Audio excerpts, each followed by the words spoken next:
Today, I have a very special guest that is going to be coming on to the stream today to share some very valuable information with you for those of you that are serious about what it is that you're doing on YouTube, people that are trying to make money from the content that you're uploading to YouTube, because I know a lot of people that watch my videos, they want to go full time. We're going to be talking about that. We're going to be talking about the creator economy, and we're going to be talking about ways that you can grow your YouTube channel. And the person that is coming on, his name is Daryl Eves. He's the executive producer of the show Chosen, The Chosen. He owns 34 YouTube channels with gold play buttons. So, when it comes to experience, he has it, hands down. He's the mastermind behind the YouTube growth program Channel Jumpstart. You can find that at channeljumpstart.com. He's the creator of Vid Summit, which is the #1 conference for content creators. It's happening October 3rd through 5th of this year, here in just, in just a couple months. He's also the author of this best-selling book called YouTube Formula. And with this particular book, it is available in, all of the different, streaming platforms and all of that. You can also get hard copies as well. But he's also helped countless content creators, through his YouTube channel and his mentorship. So when it comes to, people that are knowledgeable about YouTube, you see, all kinds of people making content about, things to do with your YouTube channel and how to grow your channel and how to make money from what it is that you're doing. But there's nobody else that has as much experience as Daryl Eves. Daryl Eves, welcome to the stream today. I'm super excited to have you on and pick your brain, even more. It was awesome to have you on, the stream last Saturday. So welcome to the stream here today.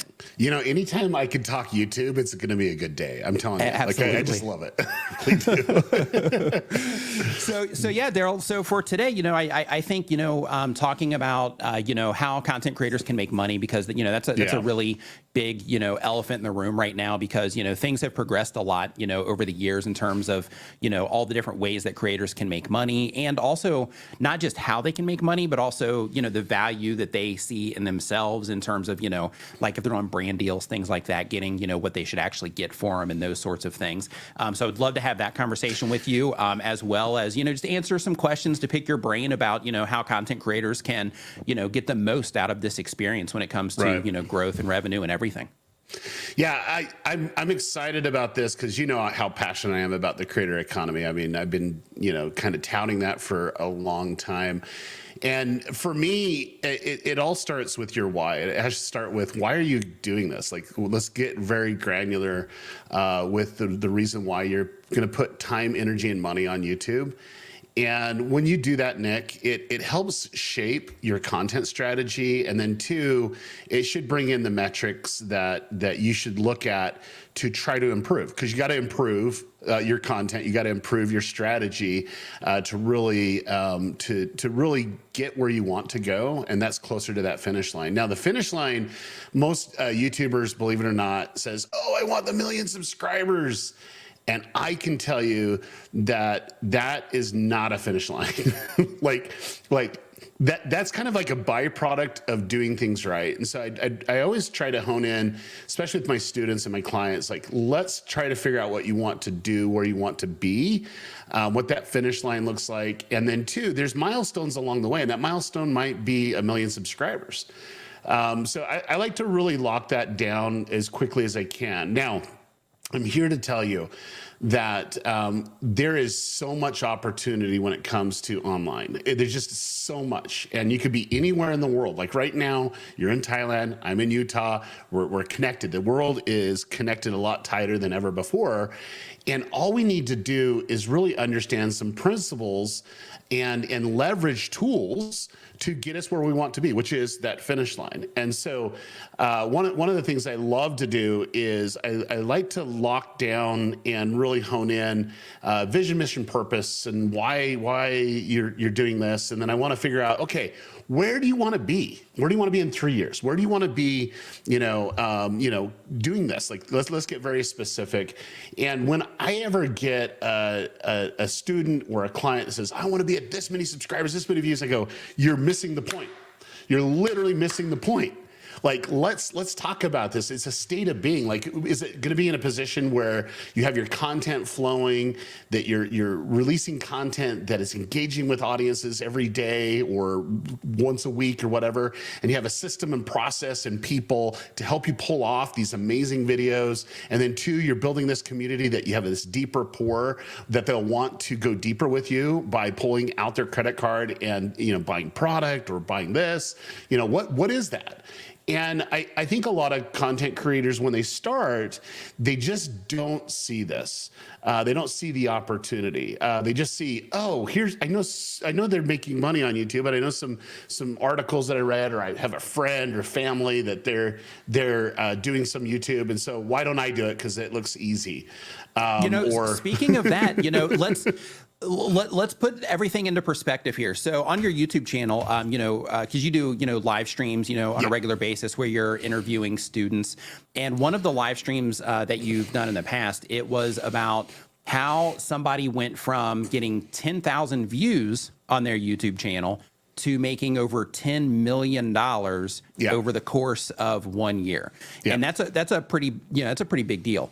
But in addition to that, because you've worked with some of the largest content creators on the platform, if not the largest creators on the platform, and I'm sure what you've seen is things that a lot of content creators don't even get access to in terms of the knowledge to know what's possible. So from your experience working with, other content creators, and not just people that have been on YouTube for a really long time or anything like that, but people that are, that have started, fairly recently, what are some just situations for context here to let people know what is possible when they are thinking about, because I always tell people to think big, right? So when they're thinking about, a year down the road, 5 years down the road, 3 years down the road, what are some of the situations that you've seen for content creators in terms of what they've been able to generate and create? I've been able without to, names, of course. No, we can keep it course. Anonymous. That's cool. Yeah. Look, I've been able to see a lot, and generally it's like the stuff that I see wasn't necessarily the creators saying, "Hey, we can do this." It was me. Hey, we can do this. Okay, so let me give you the perfect example, and this is one that I will give a name to it. But I found a creator. He had a vision for a TV show. He has literally been rejected by studios and stuff. And ultimately, he was in a position where he couldn't make it because to do something right like that, it's gonna take tens of millions of dollars to actually produce the TV show properly, and then you have distribution, whatever.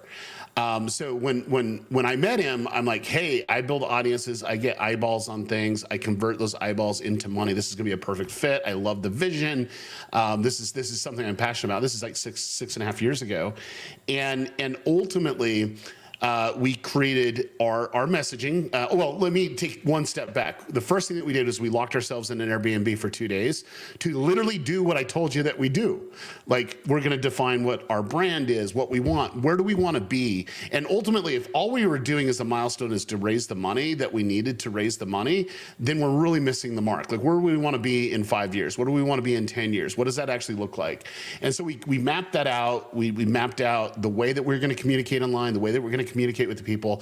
And ultimately, we started with 1 view, okay, 0 social following, zero views. Well, I guess we had 1 view, that was me.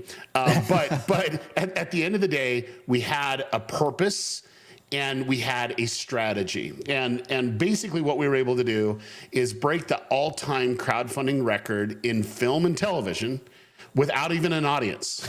It's like, there's other film and television projects that had this cult following. We didn't have it. Like, we're starting out fresh. So that alone is one. And then two, I don't like, especially with creators, I don't like to say, oh, you can't do this or you can do this, right? Like, what I want to do is like, hey, there's like, it's way open. We can do anything we want. So that's one example. Another example I've seen where, we were able to make $24 million in less than 3 hours. I've seen that. There's some crazy numbers. You brought up an example of someone that was only getting 10,000 views per video, but makes well over, 9 figures, or is it 8 figures? I guess 8 figures on sales and such.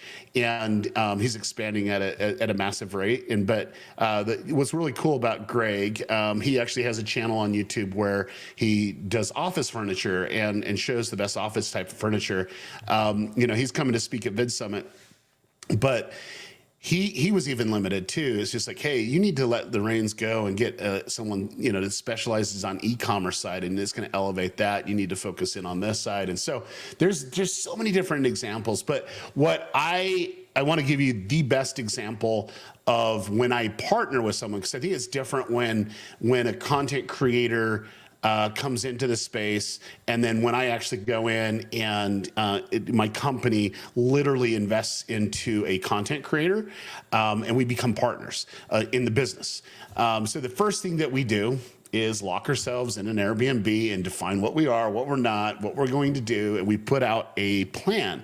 The first agenda item on that plan, when we get the branding down, and I usually don't try to get the branding as much when there's a content creator with a personality involved. I like to let them shoulder that because they are the face of the channel and so on. And then I'm just like, hey, let's just kind of refine what we are, what we're not, and the things that we're going to connect.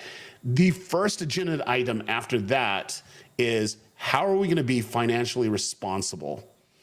How are we going to be financially responsible to make this company withstand the ups and downs and ebbs and flows of the market?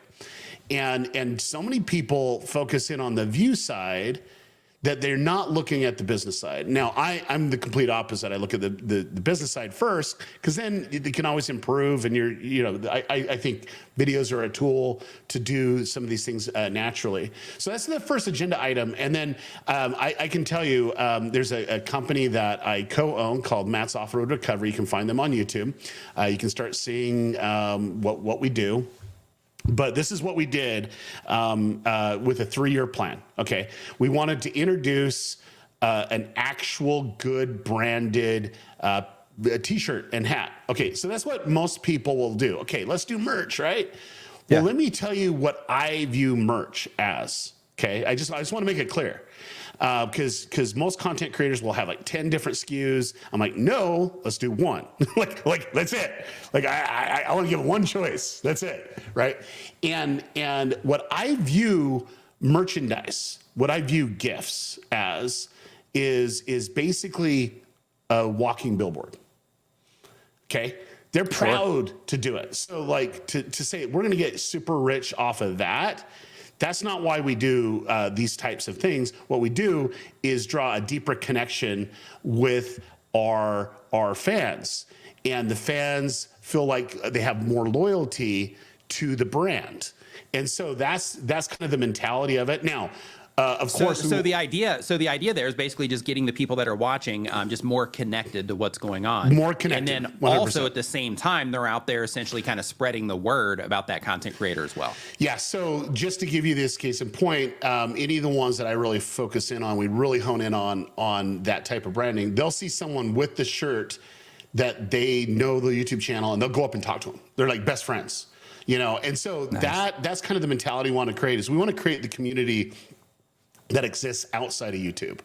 We already going to capitalize on YouTube, but it was like outside, hey, they're in an airport, they're at a restaurant, they see someone, they're going to literally go up to them and say, dude, I love that channel. Yeah. And they're going to bond, what's your favorite moment? And they're going to bond. Like, that's what you do. That's what you do with people. Okay. So for me, that's what we're looking at, merchandise. And then I'm really honed in on what does that branding look like? I mean, you and I are design nerds. And so we're like, okay, let's get it just right. Right. So like, we'll go from there. And for me, I want to make that brand mean something.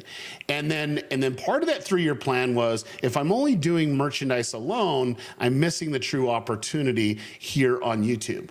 And the true opportunity is something that I've been preaching for at least 7 years, which is become your own brand deal. I do not like brand deals. I actually loathe brand deals. And the reason why is because usually the content creator is shafted. They don't make a lot of money on it. Now, they might think it's a lot of money. Okay, they might think it's a ton of money. But there's other ways to leverage that you can actually have continuity of money. And so that being said, I want to make sure that all the times that I'm pushing and promoting, the most valuable thing for me is the audience. That is the most valuable thing that I can possibly imagine, right? It's that connection and that trust of that audience. And the moment that I say, go buy this from another company that I don't have vested interest in, or there's not a monetary play for longevity, a financial responsibility for my company, I'm doing my company a disservice. That makes sense, because you're essentially, there's an opportunity cost that's stepping in the way. Yeah. So basically, when you're making a piece of content, you're promoting something else, you're taking away that opportunity to, one, capture the viewer in a more authentic way. Two, you're also taking away that opportunity to generate a long-term customer. So basically, you're sending them into somebody else's funnel instead of sending them into yours. Yeah, I mean, and right now, if you really look at it, YouTube doesn't give you their name. I mean, you have their avatar and their channel name or whatever, their YouTube name, but they don't have your name. They don't have their address. They don't have their phone number. They don't have their credit card. It's like, this is the type of connection we want to do. And so when you're sending it to someone else, that's fine. And then people, like, I'm not saying that I wouldn't do brand deals. I'm just saying, I always try to become my own brand deal, and that's the plan. So creating that plan, well, what would be a natural fit? So with Matt's Offer Recovery, I was like looking at, and we actually said, okay, this is stage one. Stage one is we want to get branding out. We want to get the merchandise out. We want to be able to have one shirt. And he was just like, no. I says, I promise you can see that shirt coming a mile away, because it's going to be our brand and it's going to be our signature shirt. And I says, once we do that, then we can start building it out.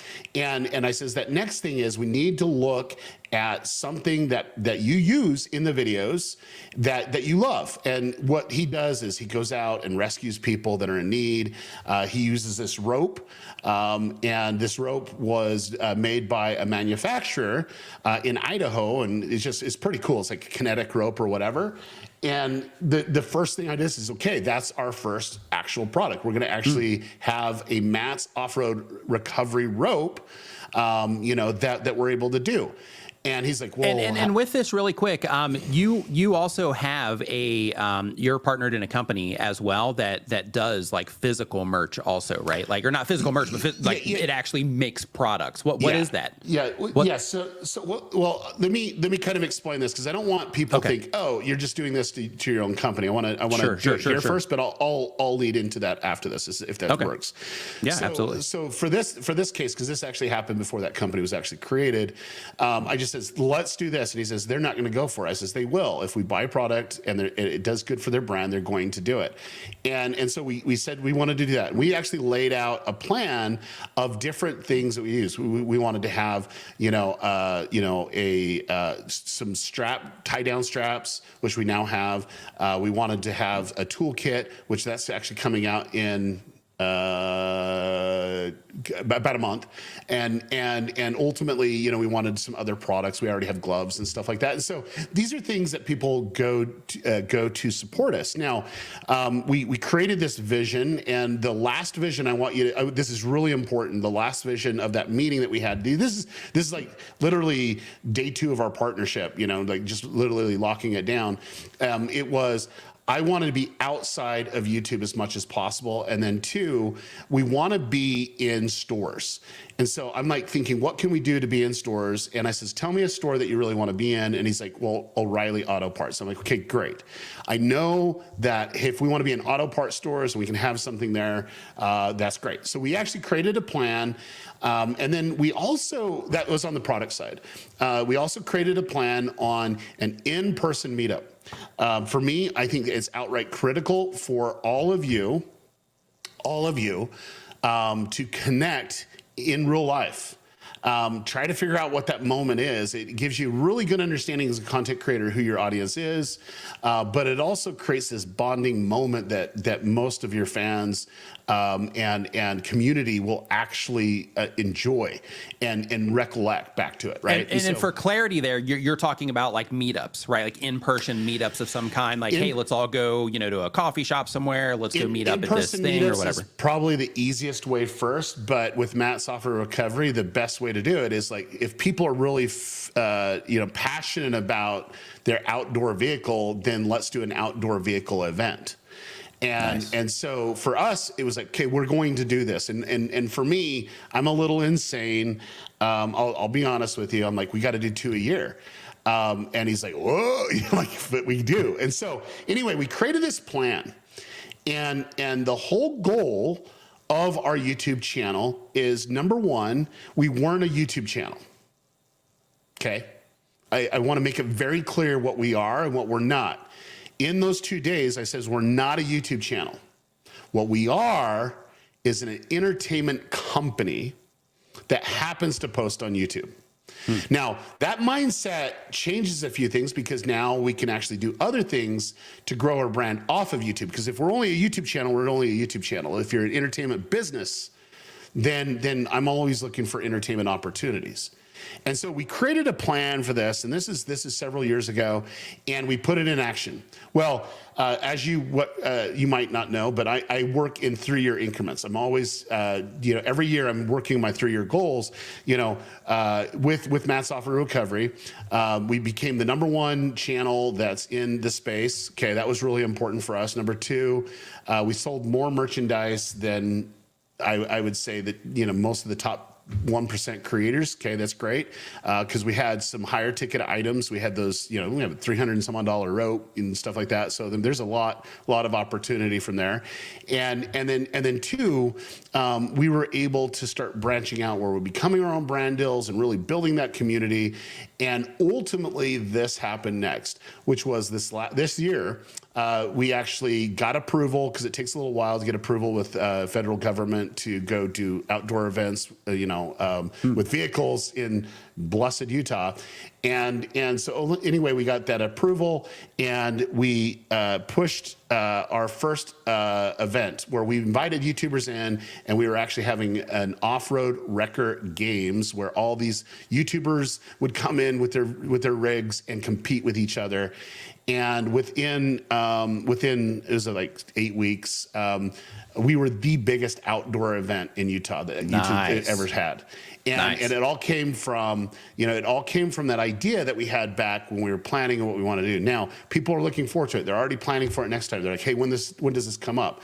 Now, the cool thing about this is stage 2 actually comes into effect. And I can't spill the beans on it, but I'll kind of lean into it a little bit. But a week from tomorrow, we're launching our stage 2 portion of our audience development, which I'm really excited about, which is a private off YouTube experience that we control completely. Nice. And it's not with a service. It's not with, it's like literally, I can't go into detail, but anyway, it will be announced a week from tomorrow, and I'm really excited about that. So that being said, I just want everyone to know, when you're coming onto YouTube, that you really need to think bigger. You really need to look at opportunities, and opportunities need to lead somewhere. And so let me take it down to a practical level, Nick, because I know this can be overwhelming to everyone that's on this live stream, because, okay, that's great for you because you've been in the industry since 2005, on YouTube. But, I'm just starting out. Okay. The first thing that I would do is really understand where you're going. Where you want to be, and don't base it on subscribers. Base it on where you want to be financially, where you want to be, in your state of mind. Where do you want to be with happiness? Okay, let's figure out what that looks like, and what does an average day and week look like with you being there? Let's figure that out. And then the next thing is, what will it take to get to it? And so I had a brand new YouTuber came in, and just brand new. And they're like, hey, I want to be here. And I'm like, well, that's really good. Now let's not worry about subscribers. Tell me where you want to be financially. And it says, well, I would like to be here. And I says, okay, here's pretty big because that's like $250,000 a year, but it's doable in the amount of time as long as you're looking for the right type of opportunities. And so the value proposition for the viewer was great. So for you to get that in ad income, I mean, you're going to need to look at it. And so you want to look at outside sources to go from there. So he decided, you know what, this is a really good opportunity, and I'm going to bring in a product that has an affiliate code, and I'm going to just track this what people like, you know. And so anyway, he was doing it. His channel's not really about that, but he was able to treat it like a brand deal in that regard. But he was just say, I think my audience would like this, and then based on the transactions, he was able to validate it. Now, this is the difference between an average creator, because they would just continue to do that affiliate. Would that be correct? Absolutely. Yeah, okay. Absolutely. And really quick, if you're watching this right now and you're somebody that, you know, does want to make more money from your YouTube channel, just drop me in the comment section so we can just kind of get a pulse on what you guys are thinking too. Yeah, so that's what the average creator would do. However, having me to help him, I says, okay, now let's go look at what we need to do to either white label that product or get a cut of every sale. He says, well, we're getting a cut because of the affiliate program. It says, no, Amazon's giving you money, not the people. And so let's go directly to them. And so we went directly to the manufacturer and did a bulk order. So he took the money that he made for affiliate, did a bulk order, was coming into it. And he basically white labeled his own product. And this is what was really cool was, number one, he was able to legally double dip. He sent traffic to Amazon. Amazon paid him a commission. He sold his own product. Oh, nice. Okay. Nice. So like nice. He gets more money going to his own product, right? So, nice. So the cool thing about that was he had that goal, $250,000 a year, that he was able to do. He did that in 3 months. And right now he's well on 2.1 million. You know, he's on track for 2.1 million this year. Nice. And so the thing is, he doesn't have a big audience. He was just looking for the opportunity to scale it. Now, he does a lot of great things organically and he brings it in fun ways. But I want all of you to look at your value proposition of what you're trying to do. And if you treat yourself as a business and then make business decisions with passion, and realize, hey, I'm an entertainment company. This is a vein. Like if we're putting out a video, that is an actual product of the company to connect even deeper. Now, I know that might seem cold and callous. I don't treat it that way. I think you got to be passionate about whatever you're talking about. Like I am about YouTube. Like you and I can talk about YouTube for hours and days and stuff like that. So it's just like you got to understand what that is, and you can kind of hone that in. And so for me, it's all the opportunities, but the big money will always be when you get a cut well, let me just say it this way. When you get a cut from the company that you're building, okay? So whether you're sending them off to an affiliate, that's great, that's a cut.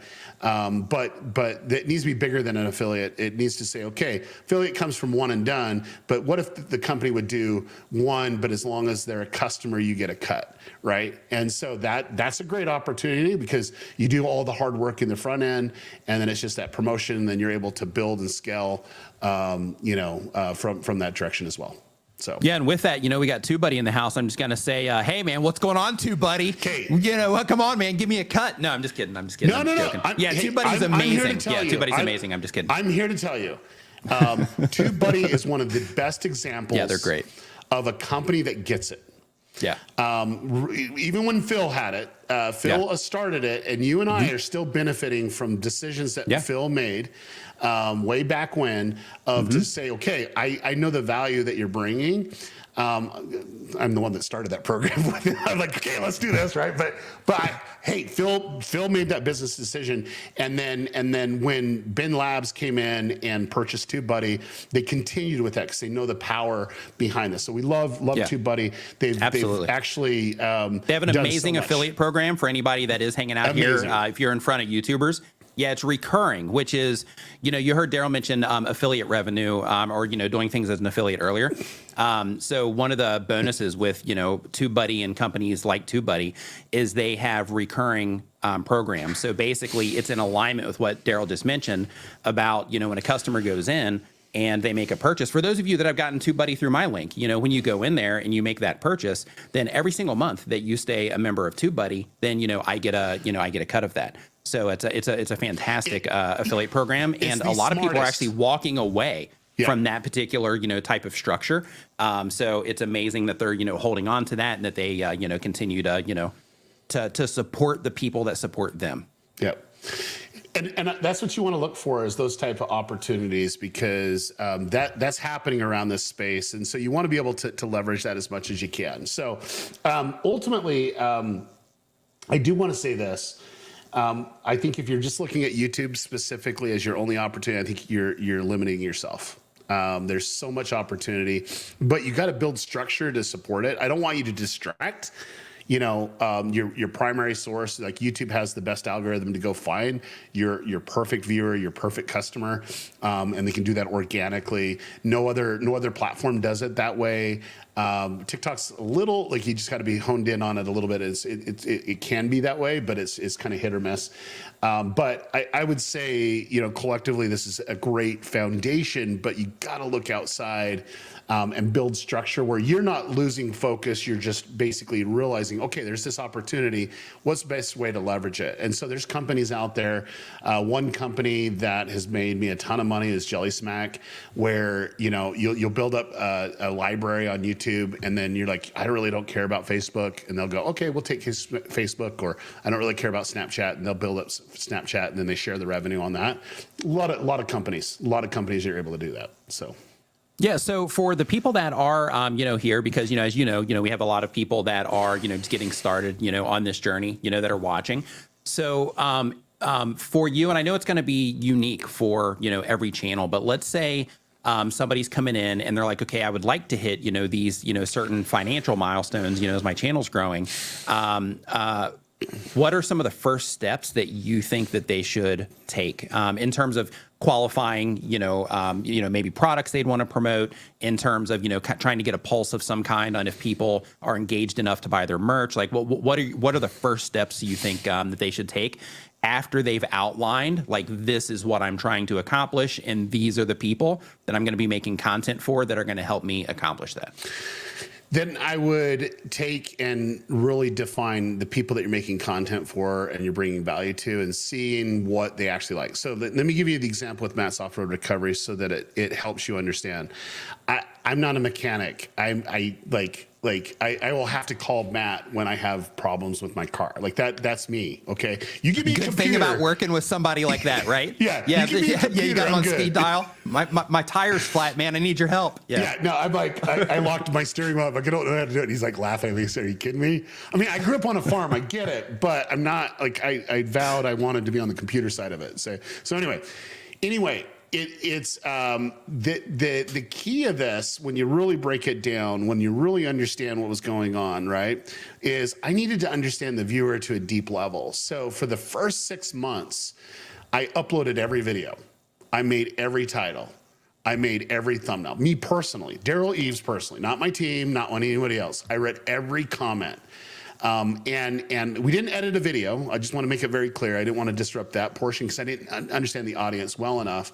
And so for me, it was like really, really honing in on that. And so the more I saw what their day in life is and what they actually do and what they care about, things that they like, things that they find engaging, it gave me some context. And then two, I wanted to take that and try to figure out what they would actually buy.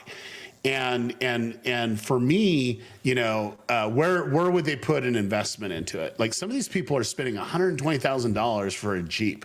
They're putting so much money into this opportunity, right? And so at the end of the day, it's like you got to understand their buying habits, you got to understand their work habits, you got to understand when they go to recreate what that actually looks like, and then you got to create this avatar. It's a very specific avatar that you're able to start developing hypothesis. Okay, what if we connect them with this, and so on and so forth. And that when that comes together, then it gives me a really good understanding of I know what I'm doing next. So first 6 months was like testing it, validating it.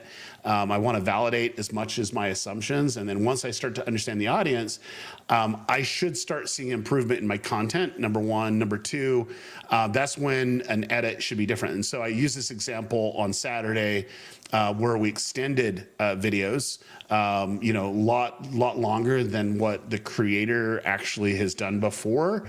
Mm-hmm. And we had well above 90% retention rate, on it, because it was hitting at that deeper level, something that they were looking for. So knowing your audience is the number one thing. I'm telling you, knowing your audience, getting the audience to know, love, and trust you is really important. So if you don't have an audience, you can look on other channels to start to dig deep into their content and ask why. So I have I don't want to call them a student because I sat them down and I says, I want to be your partner and you got to get up to this level to be my partner. And they don't have a YouTube channel. They're not on YouTube, but they're on Instagram, and their Instagram content is really good. And there was a moment that I saw a dynamic that I know will work on YouTube. And so I brought them to my house, sat them down, and I says, hey, this is what I want you to do. Well, I'm on a text string with them of just really understanding what good content is. And so I'm giving them videos to watch, creators to watch.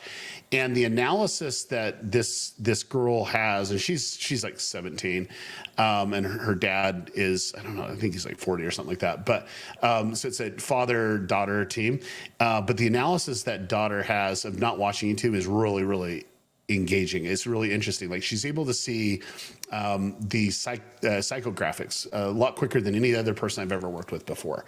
Nice. Kind of the triggers and stuff like that. And so as we're honing in on that, it's very apparent where the value is. Once you understand who the person is, then you can see what they would find valuable and what they wouldn't find valuable. And that's what will actually get retention. So that's what I always do. And I spend, like, even to this day, I'm still trying to expand and understand that audience, even though they've been doing this for several years now. And then ultimately it's like, okay, how do I actually get moments of connection? And there are content creators. There's 2 content creators that are coming in to Vid Summit. They decided to start their channel brand new this year. Okay, this year, guys. And they're familiar enough with YouTube, and they says, we want to be Minecraft YouTubers. Like, okay, talk about an oversaturated niche is right. People on Minecraft on YouTube. Okay. The difference was they actually understood who their audience is, and they out of the gate and understood who would connect with their value proposition. Now, this is what's going to shock you, Nick, because it shocked the heck out of me when I saw it. They don't edit their videos. Oh, wow. They just upload raw? They literally upload it. Wow. And I'm like, you kidding me? And they're sitting so much for everybody saying that people don't have attention spans anymore and that you have to do all the crazy stuff, right? That's interesting. I'm telling you, one there's 2 channels that did this. One has 3.5 million and well over 1 billion views, and the other one, and this is just this year, okay, and the other one's like 2.1 million or something like that. It's Nico and Cash. You can just check them out. Two young graduated high school students just barely moved out on their own. One's in San Diego area, and the other one's in Texas. But my point is delivering on that value proposition and then knowing what that is and how to connect. And so That's what I would do. And it all comes back down to owning the click, because if you really know the person, you know how to pull them into the content. You know how to get them engaged. And then two, if you really know them, you know how to weave them into story. So if there's one thing that I would say outside of knowing your audience, what you need to become really a master at is storytelling. I don't care if you're a business. I don't care if you're an educator. If you don't tell good stories, no one's going to connect with you. We're humans. Humans are meant to connect through stories. We learn through stories. It's been since the beginning of time this way. And so we need to be able to weave stories in, and that creates that emotional bond that they are looking for to connect with us. And so if it's just giving them information, then you're being only an informational value proposition, and they won't even probably remember who you are. Oh, it's that one guy, with glasses and a beard and bald, and then they go to D and they're like, this doesn't seem like the right guy. Yeah, right. And they call him me in the comments. Yeah. And vice versa. Yeah. Yeah. But anyway, that's kind of what I look for, when I'm starting out, and then really honing in on it. And then two, just keep in mind that YouTube's not out to get you. YouTube is the complete opposite. YouTube is just making sure that the right audience is getting what they want. And if you know that what they want, then you're going to actually start. You're going to start to get seen, and when you start to get seen, and you're doing that consistently, then you just get binge watched. And for me, that's kind of the ultimate sign of a good understanding of a creator is when they can anticipate what their audience wants and knock it out of the park. You know what I'm saying? And that's what I try to do every time, because that's that value proposition that you're trying to get across. Is like when you get Let me take one step back, because I think this is really important. I think it was Zach King or Marquise Brownlee. I can't remember who it was. I was having a conversation several years ago. They're like, every time that I upload a video, I'm only uploading it for the new viewer. And I'm just thinking about what a new viewer is, just discovering me for the first time.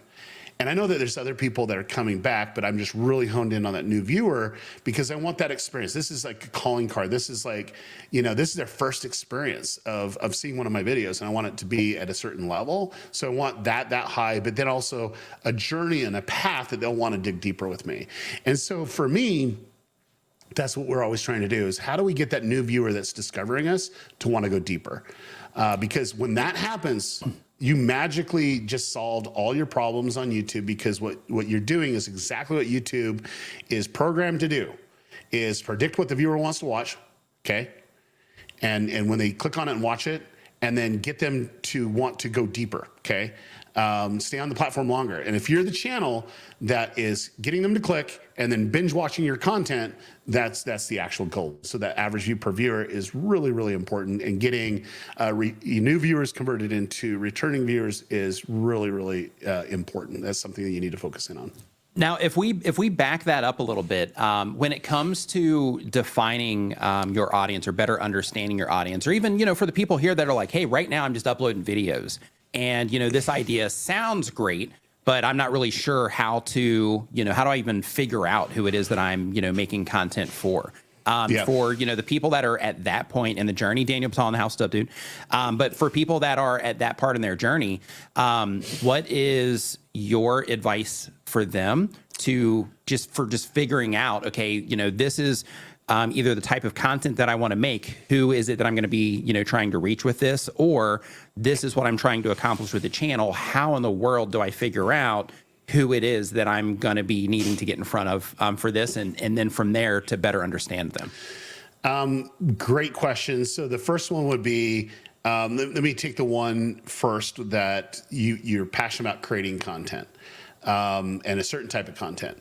Well, I would go out and see who's doing something similar. And if you're going to tell me that you're the only one that's doing it this way, that's fine. But there's similar content out there. Like let's not deny that, right? And I would go study the comments. I would study the engagement. I would study the patterns for that. That's what I call recon and research. So that's what I would do there, just so I could start to get an understanding of who's actually watching it. Now, the other side would be, hey, here's an audience that I know really well. then it's like, okay, what are they watching? Who are they connecting with? And so one of the first things that I always do, I know this is kind of probably weird, but I'm like, hey, who do you watch on YouTube? I don't watch YouTube. Okay, look, do you watch stuff online? Like, is it Hulu? Like, we have conversations about content all the time. Like that's what I like to do, is just because I can understand when they watch a specific show, I can understand the type of person that they are. And that like if you can get a pattern of the shows that they watch, you can pretty much like anticipate shows that they would love, based off of that. So like for me, that's kind of a game that I play. But do you use anything off YouTube as well? Like, are you in like Reddit communities, doing that research? Are you in Discord groups doing that research? Facebook groups, Reddit, like all social platforms. Like I like to see where people connect, and then have conversations. I want to just dig into it as much as possible. And then two, there might be websites that's more forum driven, similar to what Reddit is. And so I like to go to those just to have a deeper feel. But ultimately, and this is my secret sauce here, ultimately, I want to be able to start understanding it. And in my day-to-day life, I want to associate it with someone that I know. Like that I know that they're that type of person, right? And so that's something I'm always looking for. And then when I start associating with them, then I'm looking for patterns of things that they like. So let me just give you an example. So I have a friend that I've known, 30 years. And we met in the jungles of Paraguay, just all these years ago when I was a missionary for my church. And he likes to do off-roading. Okay. And so he was like, hey, he was talking about Matt. He didn't know I was an owner of Matt's Off-Road, right? Oh, nice. And so I'm like, tell me what videos you like. And we went through it and all this other stuff. And he goes, what would be really great if you did this? And I'm like, that would be really great. Like that's a great idea. You know what I'm saying? And by the way, and so anyway, it's just like trying to associate it with someone that would like that content or is a content consumer with someone that would be something similar, right? And so I try to figure that then I actually have kind of a real world person and not this just fake avatar in my head. And I start to try to blend those together where the more people I know in real life, that's why in-person meetups are really important. It starts to pull that together in a way where it gives me the clarity where I know exactly what's going to work. Now, there are YouTubers, there are content creators that have this YouTube sense that they already know. It's just like, they're just brilliant at that, right? Because they're like, hey, there are people like me out there that just care about this. The only thing that I will say about that is the people that are like that. I've met quite a few in this world that they're really good, but they keep their guardrails on where most content creators don't. The guardrails on what we are and what we're not. And they're very passionate about something, and it doesn't change every 6 months. It's just very, very focused in on something, and that's what I find interesting. So I know that's the longest answer of all time, Nick, but it's all good. It's all good. Yeah, this is great. This is great information. So when you are looking in like comment sections, for example, what specifically are you looking for? Are you looking for things where people are saying something specific about the creator? Are you looking for where people are saying something specific about the content itself? Are you looking for, like haters in there to where it's like, oh, this person's really here, they're coming at it from this angle so we can kind of leverage that. Like, what are you looking for exactly when you're reading through comments, trying to better understand the audience? Yeah, all the above. So let me just kind of, let me just give you priority of everything that you just said, because it's like I have a priority that I look for. So the first thing I look for, is there a thread? Is there a conversation actually happening? I want to go to that conversation. I want to read. So by thread, you're meaning somebody says something and then you have multiple people coming in and responding to that comment. Yes, because they're bringing value of some sort, and it might not even be any related to anything. Okay. But they're bringing enough value that the people that are like-minded are taking time out of the video and responding to it. And if it is like a discourse, that's when it's gold. It's like when it's like a really big one, and then people are giving big responses. Usually that happens when it's heated, but it also happens when they're really interested around something. And so what I like to do is look for that first, and then get into that. 'Cause I would say those are the ones that usually bring the best ideas for me. Okay. Okay. Because they might say, "Oh, he should have did it this way, and I did this, or they could have done it this way, or whatever." And then no, you're wrong, and no, it could have been this way, or they're just giving ideas. I'm like, man, that's great. Because like if I ever do this video, that just gave me something that they're really passionate about, right? And if I do it in this way and deliver it in this way, it's really interesting. Or it's like the next thing that I look for, and this generally will happen in those bigger threads, is there's a time code. They will leave the time code in a minute marker and a second marker of when something happened in a video, and then go through the thread. That is by far the biggest gold, because now they just told me without me looking what they're actually talking about, what they're actually mentioning, and they're having that conversation. So for me, I can guarantee you that's where I spend the bulk of my time, is looking for those. And then I'm looking for those that were lazy responses. I know that seems really weird, but it's like you get a comment and they just give a thumbs up, but it's just higher than average. Okay. Maybe it was just a statement. They don't need to say anything to it. And it was just kind of, oh, lazy response, just to hit the thumbs up on it. But I look for those, and those generally, if you just kind of sort through top comments, that's fine. And you can start seeing that. But I want to see the interaction between those. And then I want to look for some outliers. I'm always looking at the avatar. I'm always trying to dig deeper. When I find someone that's passionate about a thread, I usually click on their link, go back, and if they have it open where they show what they're subscribed to or what they're watching, I just kind of go a little bit deeper on that, just so I have some context of it. I might, on another account, call them out if I want to spend a little time getting to them. What's some other channels that you're watching or whatever, I call them out specifically, because I know that they'll actually take time to respond, just so that it gives me a kind of a starting point of some of the That's clever. People. Just finding people in comments and just directly interacting with them on the spot. Yeah, that's nice. I don't want you to distract yourself of doing that. Think that that's the answer. Like I set aside time to it, and I won't go above that time. And I think that if you're spending all day doing stuff like that, you're wasting time of improving your content. What you need to do is just say, okay, I got 20 minutes. I'm going to do this recon and research. I'm going to do it every day. And if I can have this conversation, that's great. If not, but anyway, that's kind of what I do in that order. And then ultimately I look for the outliers. The outliers is probably the ones that I actually enjoy the most, because it's just people that are like, hey, I just found this channel. Where's this channel been my whole life? Or, oh my gosh, I'm subscribed. They're going to be the next big YouTuber, and I'm subscribed. I'm number 800. I look for they're claiming that spot. Yeah, they're claiming that spot, and that's the outlier that I love.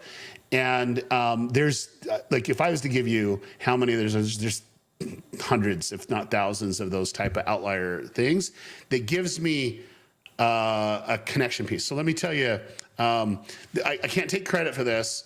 And this has to go back to Mr. Beast, but he'll find an outlier comment. This is, oh my gosh, I just found this channel. Like, where's this channel been my whole life?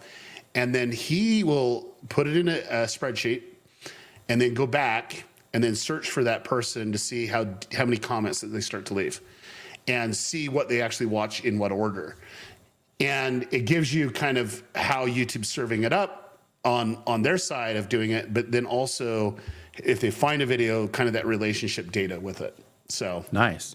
And for clarity, just because I know this, and people that are already familiar with know this, but he's not getting that information from watching a video, about Mr. Beast. Daryl works with Mr. Beast, so like that information is just like from their conversations. Oh, he actually said it at VidSummit. Oh, okay. Yeah, Well, there's that did it too. on stage at VidSummit. So, and I can't do it because I was like, holy cow, this is Yeah, gold. it's good. Yeah. And by the way, really quick, just for those of you that are here, just because Daryl mentioned VidSummit there really quick, just as a heads up, there's a conference coming up here October 3rd through 5th. It's the conference for YouTube content creators. Daryl actually is the owner, founder of VidSummit. And I have information about that down in the description, or you can just go to vidsummit.com and you can find out more about that. But if you are a content creator and you are somebody that is, you want to take this stuff seriously, and I'm guessing for those of you that are hanging out here and you're listening to this information for, what it is that we're talking about, you're one of those people. So definitely hit that. And if you can make it to VidSummit or to Dallas, Texas, October 3rd through the 5th, then make sure that you head over to vidsummit.com, grab yourself a ticket, and we will see you over there. That's so great. So really quick, Daryl, before we continue down this path, we had a couple of questions come in, super chats that I want to hit really quick. The very first one is from Lewis Jackson, says, how can you expand your channel when the subject matter is ultra niche? So basically, they're super focused. They're in that hole, so to speak, and they're trying to, go a little bit more broad. Yeah. So for me, hyper-focused channels work really well for conversions. Like if your conversion's more about getting a transaction, then you don't need a lot of views to get those transactions. So it'd just be, what is the goal? So if your goal is, hey, let's get some more visibility, I like to take one step back. And what I mean by that is like, how do I actually bring in an audience? Like there's a core audience that would love it, but what audience would actually love it and connect with our content?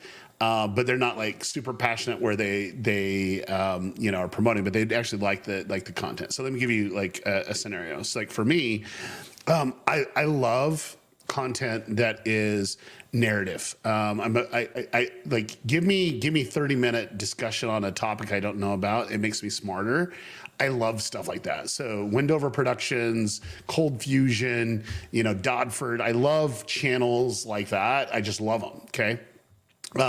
So when I'm going through it, the value proposition is I want to learn something I don't know about that's happening currently in the world or with someone that you might know, and giving you a lot more information. I love documentaries, right? That's the way that I consume. Now that being said, when you go ultra niche, and you're getting really, really focused in on something, you're missing a true opportunity, which is if you take one step back and go a little bit broader, then you're actually going to get more views from the people that are on the niche. Because there's people that are passionate about it that might not see it because they probably don't know it exists, or they don't know that content is there in that way. And so it's like really trying to figure that out. So I can't give you an exact answer for you specifically because I would need to know the niche that it is to help you give it understanding. But I try to go something in pop culture or something to connect it with that makes it a little bit more broad.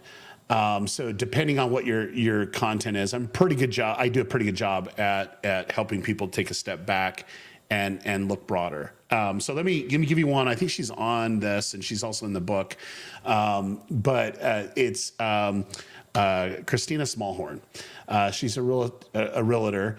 From Louisiana, and the example that I put in the book was, she wanted to really go big on YouTube, and she had an opportunity to do it. The first place that I always look is like, where's the momentum coming from? Like, where do you have traffic? And she had how to clean up dog pee in an apartment or a house or something like that, because that's one of the things that you need to do, right? Clean up dog pee. Right. And the other one was on a mobile home. Okay, and for me, I says, you got two options, Christy. And I go, you're either going to be the dog pee expert or you're going to be the mobile home. And she's like, okay, I'm going to do the mobile home. And she did it.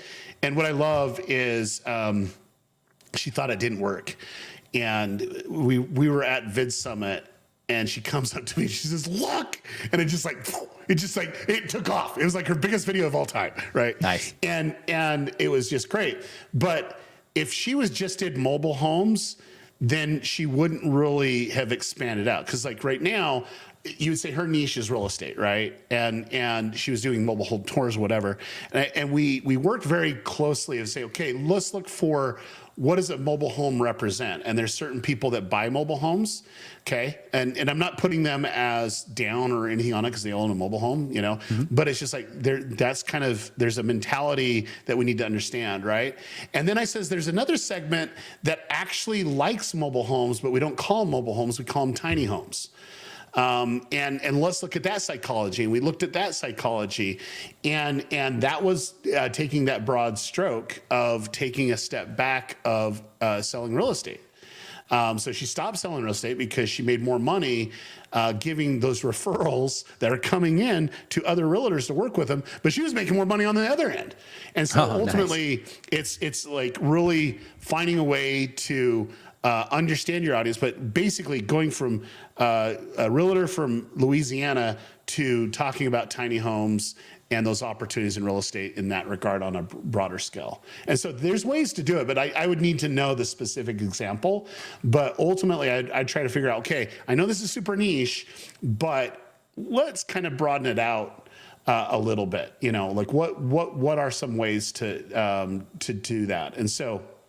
Go ahead. Have you found any unique ways, when it comes to broadening out, like leveraging pop culture, for example?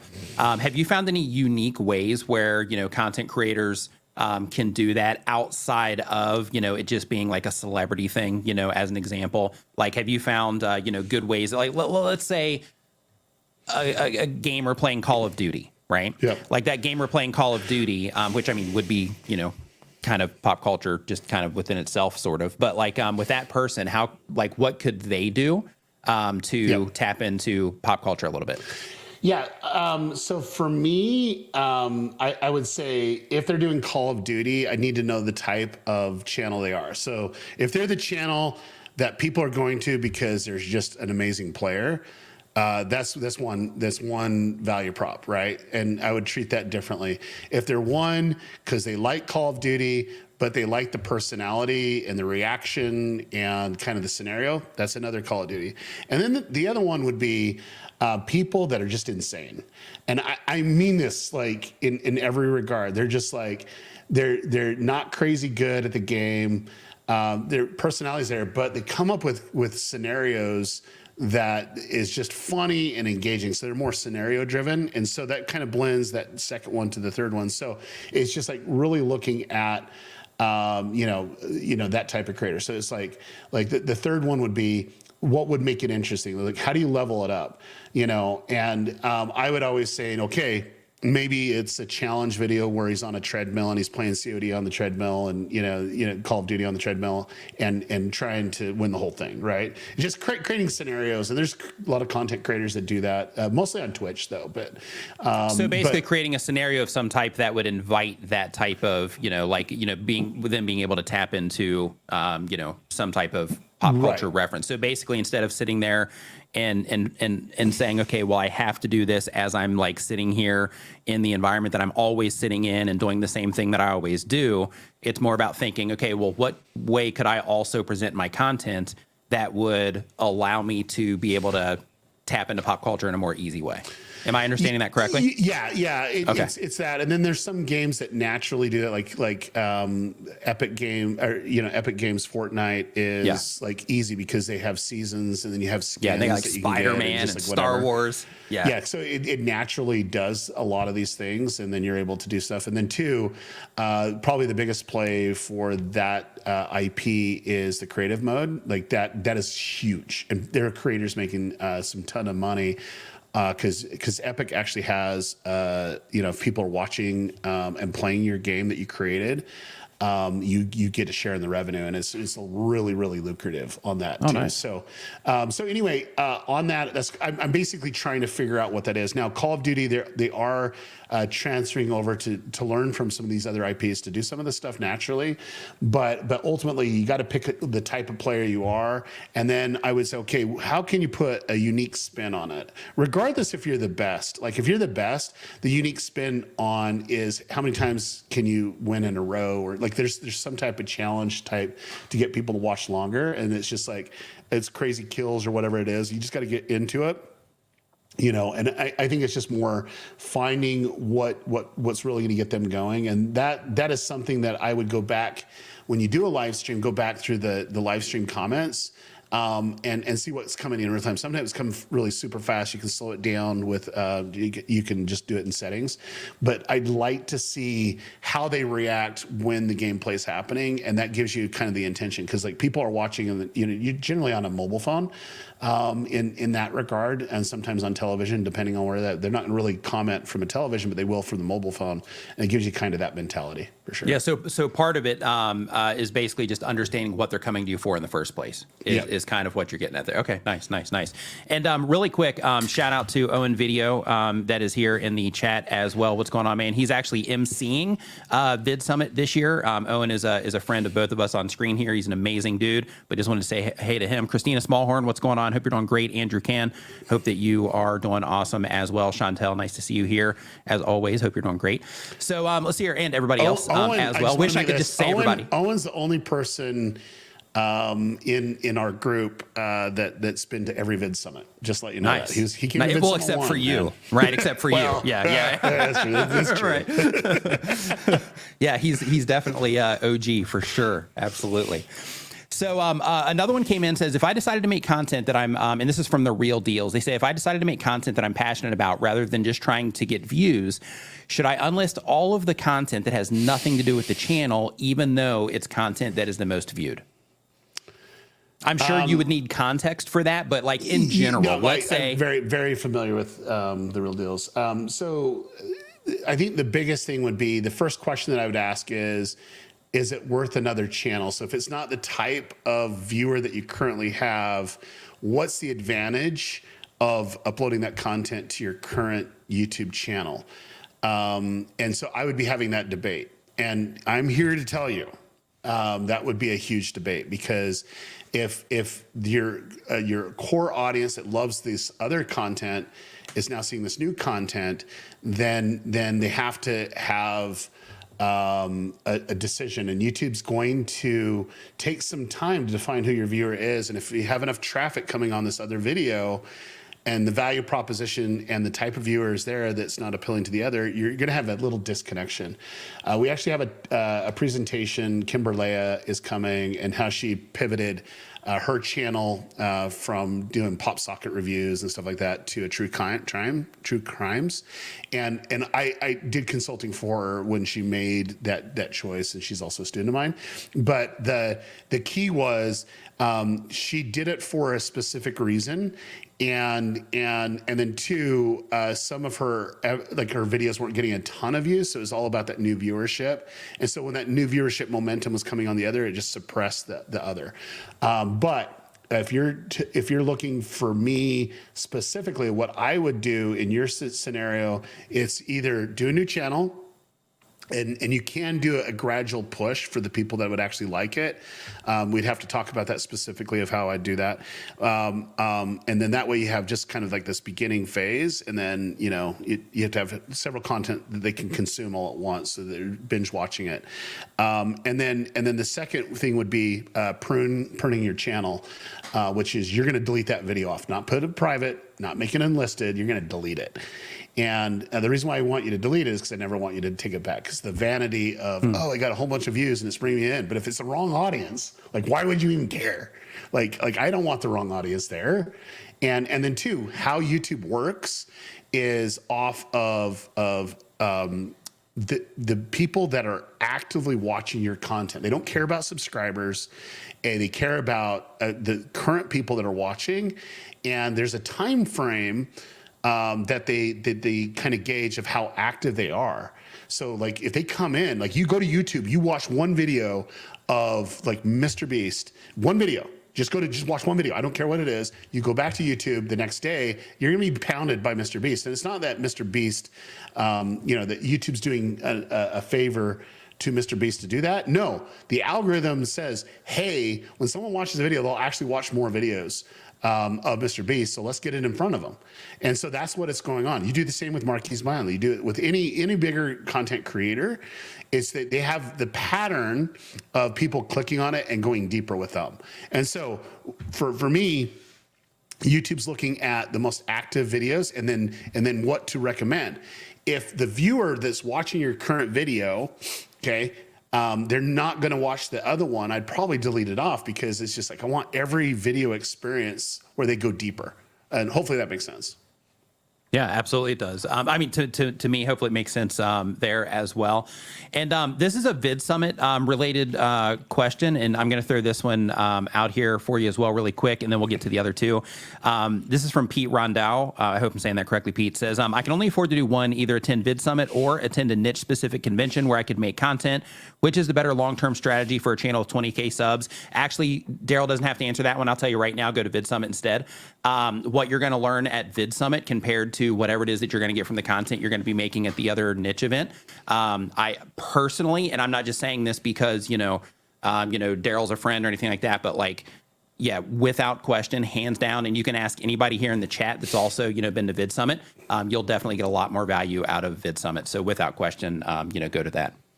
And then can I answer Pete? Because I might do it a little bit different. So Pete, what is your goal? What do you want? What do you want to do? So it's like, I think an opportunity, if you have a hard time creating content, and that's a great place for you to go create content, you're able to do that.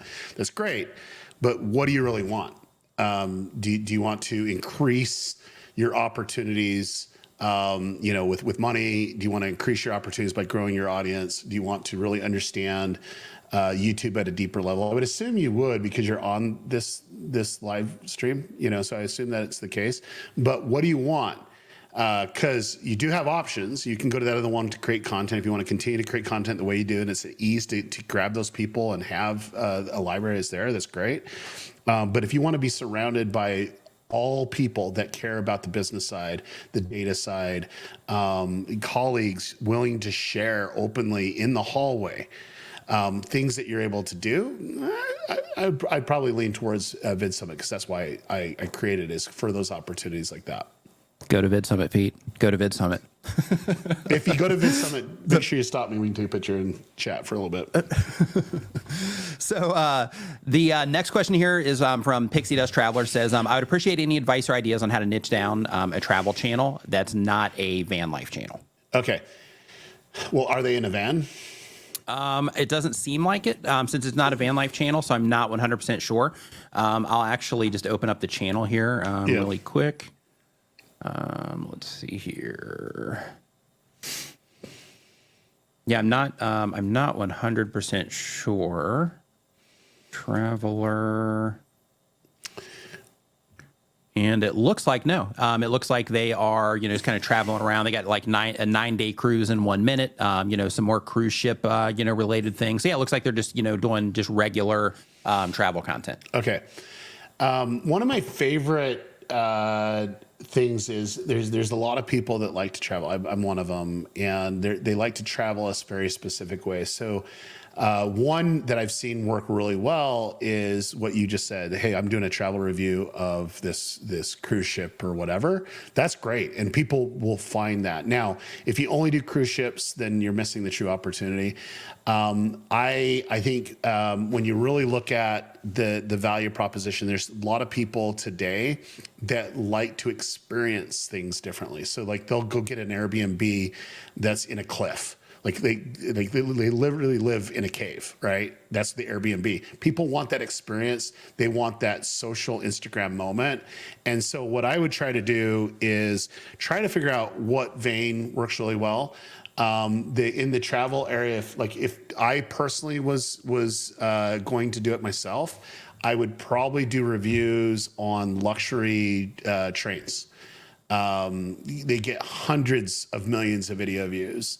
I think it's interesting going I actually want to go across the United States on a train because I've never done that before. But I think it's interesting, and then too, the different types of airlines, and I'd want to experience that. And the value proposition is experiencing it, not a review. Okay, I hope you understand the difference. When you experience something, you're discovering things, and you're going from there. A review is like, oh, the service was bad or whatever. I hate reviews. Like, don't give me a freaking review. But show me the cool things that you can only get access to. Like that gets me excited. And you're showing, hey, here's what on this line, you're talking about the price, you're talking about the experience, the cool things you didn't know, the things that you discovered, along the way, the people that you met. I mean, that's an interesting channel that you can go from there. For me, I would do that because you could hit Canada, like US, we don't have a lot of trains, but you can travel in other countries that have a great experience. And then two, you're giving ideas to people. You literally are giving ideas to people, but also they're vicariously experience that travel with you. And so get away from reviews, do it more as an experience, and the things that you learned and things that you discovered and things that are really cool. And then you'll grow an audience pretty massive on that.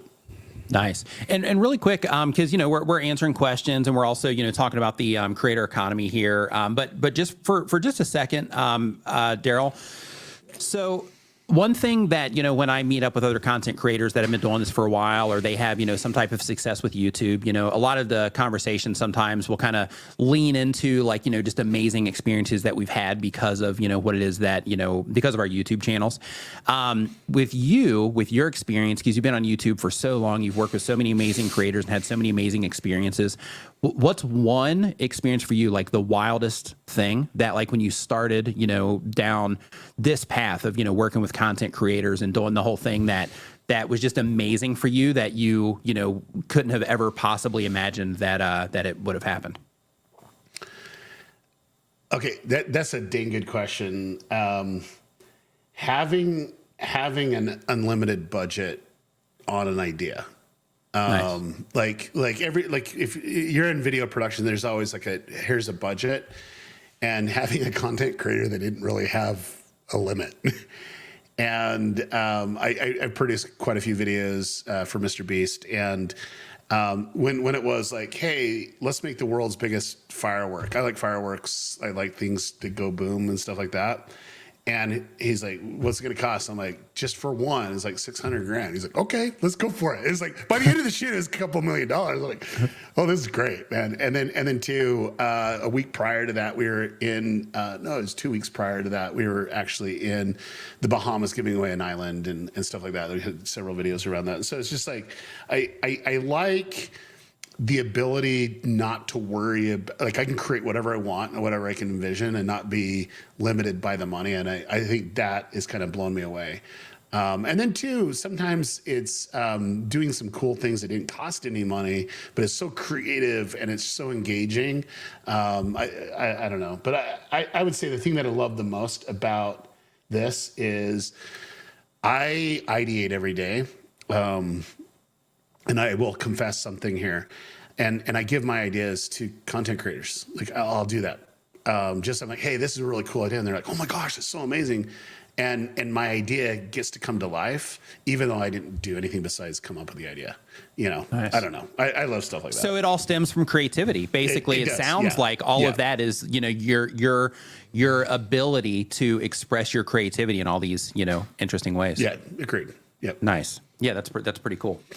So really quick, the next question that we have to kind of bring us back on track here. Yeah, I was just curious of that. Like, I've just wondered that, myself anyway, because I'm like, everybody has all these amazing stories, and I'm like, man, I wonder what Daryl's like. Do you want to see what surreal? Big I want to show you a story surreal moment. Would you grab that for me right over there, that TV guy?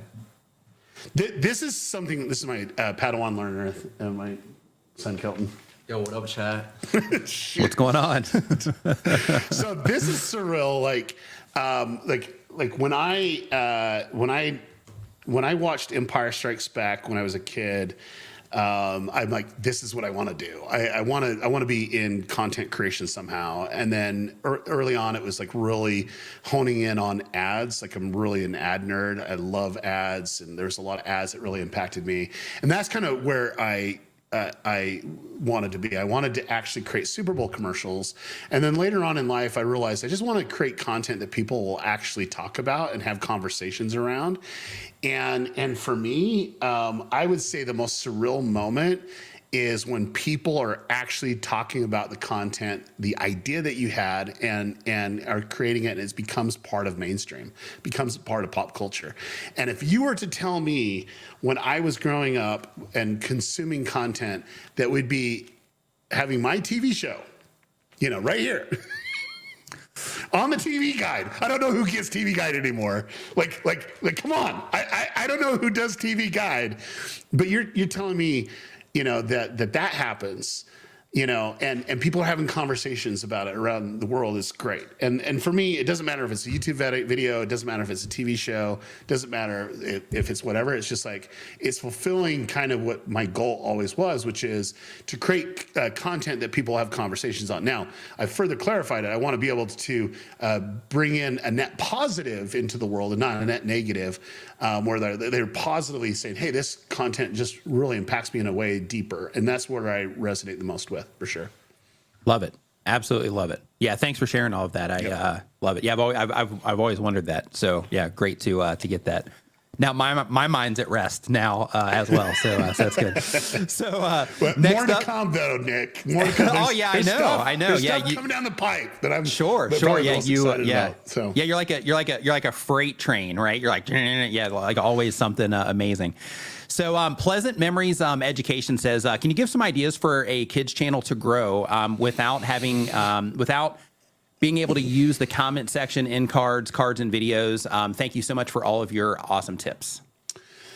Okay, so in a past life, I used to do a lot of kids content. I got some kids shows coming up this next year and stuff like that. So like we do quite a bit in this space. So I'm very familiar with it.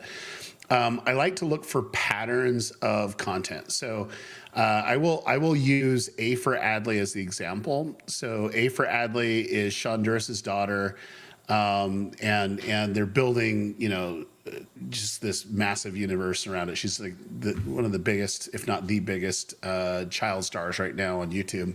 And anyways, Sean's also a partner in VidSummit. But when his wife and Sean approached me and says, hey, we're thinking about doing this, we sat down and discussed the strategy of what it should be and what it's not. And they're probably the best parents that I've seen work with talent. And I say that they're not ones to push their kid to do something. I've never, ever seen that. In fact, it's the complete opposite. Adley comes up with all the ideas, she directs it, and then they edit and put it together, and then she approves the thumbnail. She says, oh, this would make a great thumbnail. Like, she's just all in on it, right? And so she's really, really good at that. But I want to talk about the conversation, and you got to take it from a parent's perspective, and then you got to take it from the kid's perspective. The parent's perspective is it going to be safe for my child? Okay, is it going to be safe for my child? Now, believe it or not, the parents' perspective is the same as YouTube's perspective. They want to protect the kids.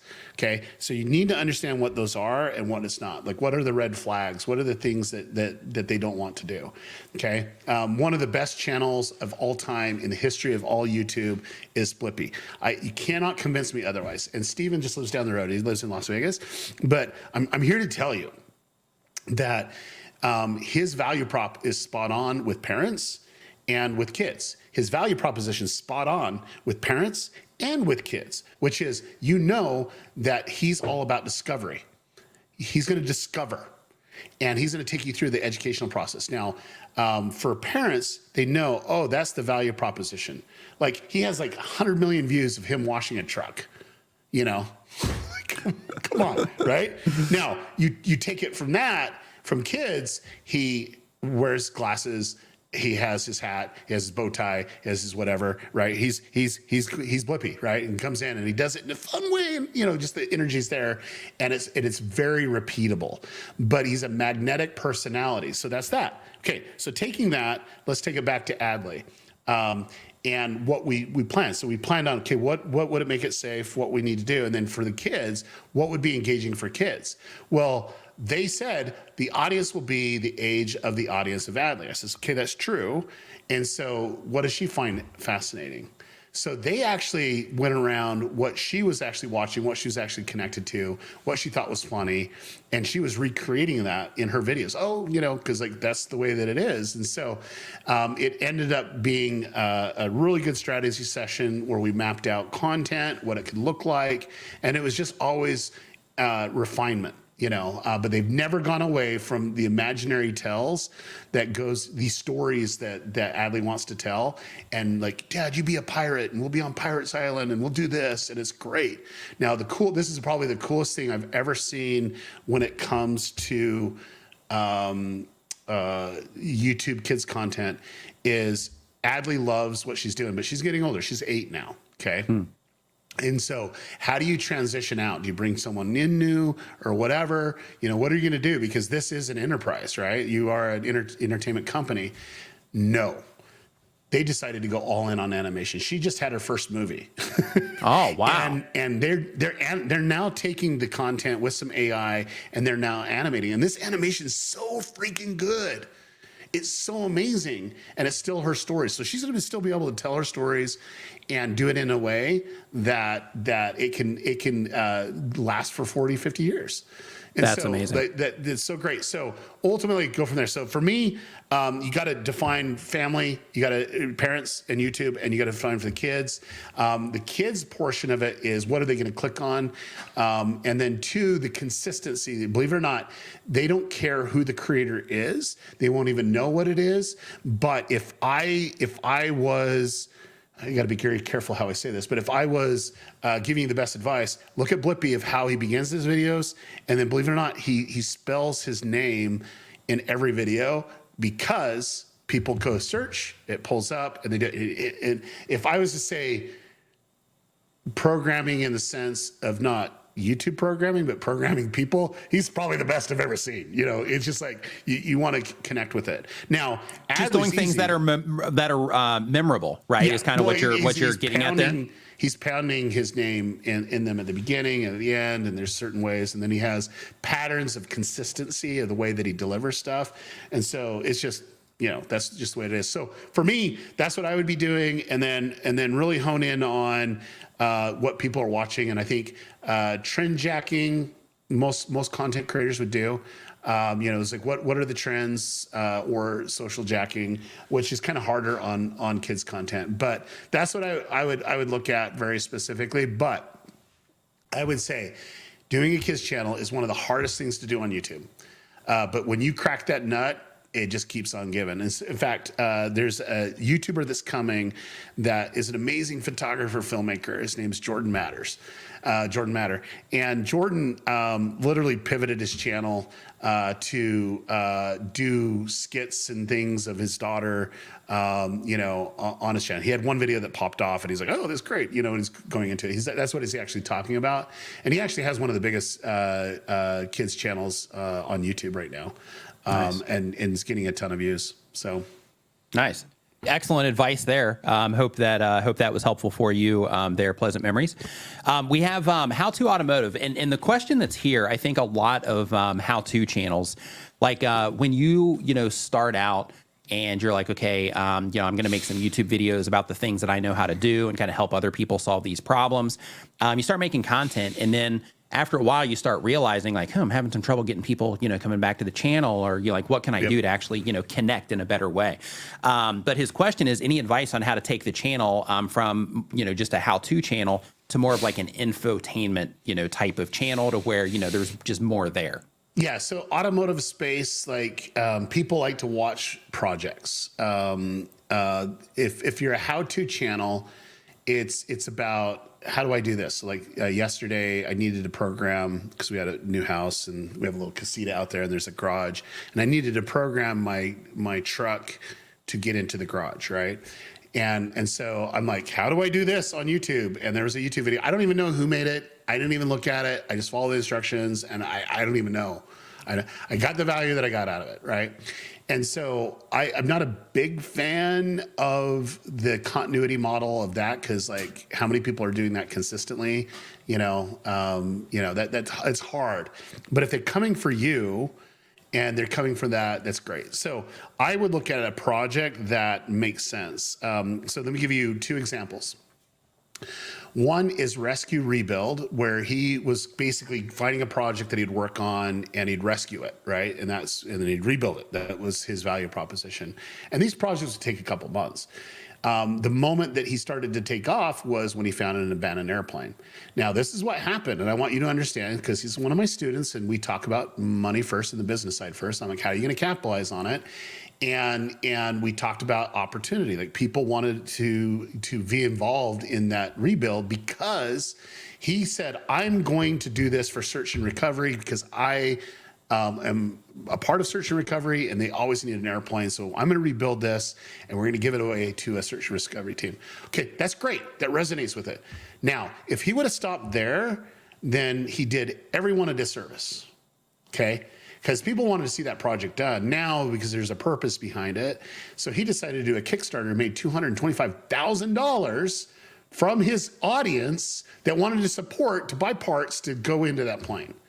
Awesome. So they want to contribute to it. Okay, great.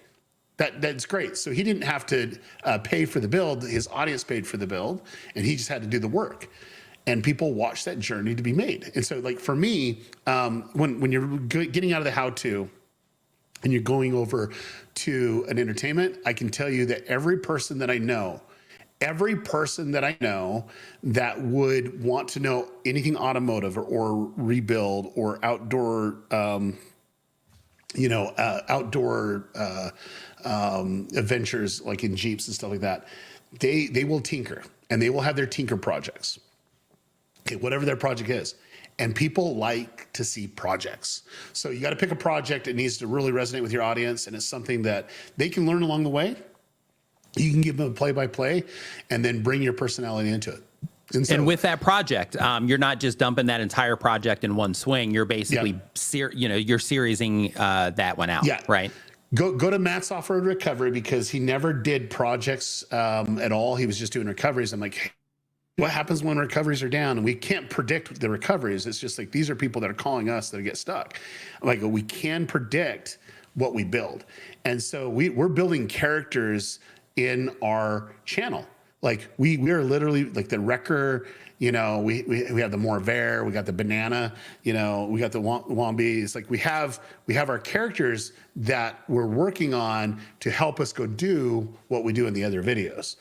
And I'm telling you, like, when you see that, and then too, I just want you to let you know, the most viewed videos that we get now are the ones that are our builds. Like that is really, really big for us, because like people are passionate about the projects. So. And really quick, I just want to put a spotlight for everybody that's hanging out in the chat on just the higher level thought there in terms of taking the objects that you're using in your content and turning those into characters. Yeah, that's a pretty awesome thing. So next up, the next question that we have was about your ideation time, because you mentioned earlier, Daryl, that you ideate every day, and you try to think of unique ways to do stuff. The Project Equestrian says, do you structure that time, and if you do, how do you structure it? Yeah, I am probably one of the most predictable people you make. I like routines. I'm a very routine driven person. In fact, I like to wear a black shirt. It's part of my routine. Hey, repping the black shirt too. Yeah, love black shirts. But it's like I'm just very formulaic is just the way that I'm operating. So every day, I believe it's a necessity for creators to go and see what's out there and to get ideas around it. So what I like to do is I like to block 20 minutes. I only do 20 minutes, and I'll go watch a video somewhere that it could be like on the YouTube homepage. And then I'm going to say, okay, I'm going to come up with like 5 ideas around this type of video. And so I'll leave YouTube and I go to Google Images or I go to stock photos. I'm a very visual person, and I start to bring in elements of it and I start to visually see things. And then that's when I have an idea and I'm writing them down. But I get into ideation where I'm just like going on it. And I try to go down a rabbit hole where I'm really honing in on it. So I might have a really good idea for a video, and it's coming from an image sparks an idea. And then I like to go deeper on that. But I really, like the type of person that I am, like if you were to take my leadership profile or whatever, I love the ideas, and then I love to edit. So like the in between the ideas and the edit, I can do.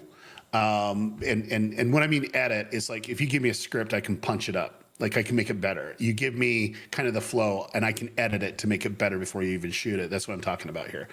It's like here's some elements that you're missing or whatever. So that's where I spend 20 minutes is like on the idea framework of the video, and generally that's the title, that's the thumbnail, and I'm able to hone in at least the first minute of the video. And I just do that as an exercise that I do every day, just because the nature of what I do, I have to be at peak condition. I have to come up with ideas, and I am here to tell you that there's some ideas that just hits me. I'm like, oh, and everybody stops, and we're like, we got to do this, and it's completely opposite of anything that I've done, but it's just like I get this spark, and then for me, I've done this long enough. I've built this exercise. I already know what looks good. I can already picture a lot of these things. I don't need it. I just need what can actually get a lot of views. Now, that being said, you should always, always, always keep a record of these ideas. And for me, I just keep, I have a visual sheet, I have a Google sheet, keep all the ideas there. And you should always look through it, because you know what? The idea might be good in that first 20 minutes or that day, but it might not be good in 20 minutes. So I also do this once a week where I go through that list, and I'm like, ooh, I get excited about this idea, or how do we make this one better, or this would be a better title. And I'm doing that for maybe 20 minutes a week. And I can tell you, there's when you get one of the best ideas, it's just like, how do you pull it off? And believe it or not, when I was doing this process with Eric and his team, just trying to hone in. This is probably the best advice I can give you on ideation. Is there's a lot of people that can do good titling and good thumbnails, but they don't have a clue of what the mechanism is in the video. And if you're really honing in on the mechanism of the video, you're actually going to achieve. It's like, how is the content going to be received? What's the mechanism to take people from the beginning of the video to the very end? And how do you engage them along the way? What is that mechanism to do that? And we were sitting in an ideation meeting where his team was pitching him, and they went on, and I stopped him. I says, I just want to stop. I go, there's probably only 2 people in this room that realize that that's the most brilliant video I've ever heard. And he goes, why would you say that? It's just not there. Because the mechanism's there. Your idea was wrong, but the mechanism to keep people retention through the video is probably the best I've ever seen. So as an example, can you share what that looks like? Like, just any example, from your experience, in terms of, the mechanism that keeps people, engaged in the content. Let's do one that I love the kid a lot. And he spoke at Vid Summit about this last year. His name's Ryan Trahan. Okay. So, his claim to fame is turning a penny into something. That's what it is. And then he'll always do a penny challenge. And Ryan is really good storyteller.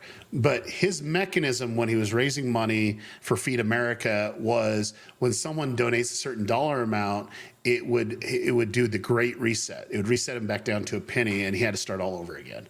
And so as he got these levels of the mechanism of getting to a certain place, that's when you're able to see the course of the video. So we're going to start with one area with a dollar amount, and then he needed to increase the money.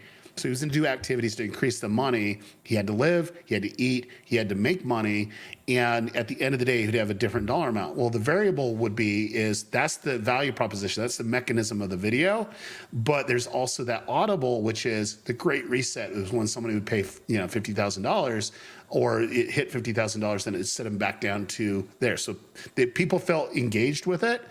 And it could reset his content, and people were trolling him a little bit, but it was all for a good cause. So love it. Thank you for that clarity. And on that note, when it comes to one thing that that content creators have trouble with is the whole idea of, getting people to watch for longer periods of time, because we all know how, important watch time is. From your experience, because, like in Channel Jumpstart, your program, and just a heads up for anybody interested in that, it's channeljumpstart.com, where he actually he's built an entire program that you can go through that, helps you level up everything it is that you're doing. So you can check that out at channeljumpstart.com. But from all of your, experience working with, all these different creators, what is it? Like, what are some tips that you can give for people to keep people watching for a longer period of time? Definitely the video structure. I think, well, let me rephrase that. Knowing that your videos are bad, number one, that you can always improve. I think is the first thing. I think people are like, hey, my video is better than this person. They get 100 million views and I only got 5. Like, mine's better. Well, no, there's something off about it. So you gotta understand the structure of it. And then I think the biggest thing would be getting them to click. That's the big thing first, right? And then getting them to that first minute. Can you pay off quickly the value proposition in the title and thumbnail in that first minute, that they know that they're at the right place? And then 2, can you pull them in deeper where they want to watch more? Because most people will click on it and like, wait, this is not what I want. Or they're like, oh, this is weird. And they move on, right? Or they go, oh my gosh, this is what I just clicked on. It's great. I'm getting fulfilled with that. And that's where that value prop is. And then just really trying to hone in on that first minute. And then once you've honed in on that first minute, it's literally setting up the next stage of the video. This is actually the easiest if you have a loyal audience. It's the hardest when you're starting out because you don't know what's going to work, but you got to set the stage of telling the story better, because most people won't get past that first minute. They just don't. And so as a creator, that's probably the most pivotal time outside of that click in the first minute is, okay, how do you set up the rest of the video? And it all depends on the type of content that you're doing. There's ways to tease it. There's ways to pull people in deeper to see, oh, is it going to get better, as we're going through it. Don't always give your best stuff right out of the gate, but you got to deliver on the title and thumbnail that you promised. So I hone on that. I hone on that as a lot. Basically matching up. So the idea there is building the expectation from the outside, so that once they click on it and they come into the video content, then you're confirming that what it is that they came into the video for is actually what it is that they are going to get, which then keeps them, interested through that part. Do you have any tips for, like, what do you do in that first minute? So, I know one thing, like Jimmy does is he will say, like, hey, this is what we're doing. It's just the way to confirm, what it is that's happening, in the video. In voiceover, sometimes, he'll just, it zooms into him and he's doing this. Hey, this is what we're doing. It just depends on the shot. But yeah, it just really depends on the type of content that you're creating and more about the viewer than anything else. Like, what are they going to expect? So in every scenario, I like to figure out, okay, how do we pull people into the story? So they found the title thumbnail interesting enough to click on it. And so I'm like, okay, I'm not wasting 1 second here. How quickly can I validate that they clicked on the right video? Okay. And that's going through my mind. So I'm thinking, oh, it could be about this. And there might be, it's just like, it could be a moment that we're teasing in the video. That's fine. I think that can work. And what's smarter is even doing something where it really sets the stage, where they're like, oh, I found the right video. I'm very curious to see what happens, because that curiosity factor is really important.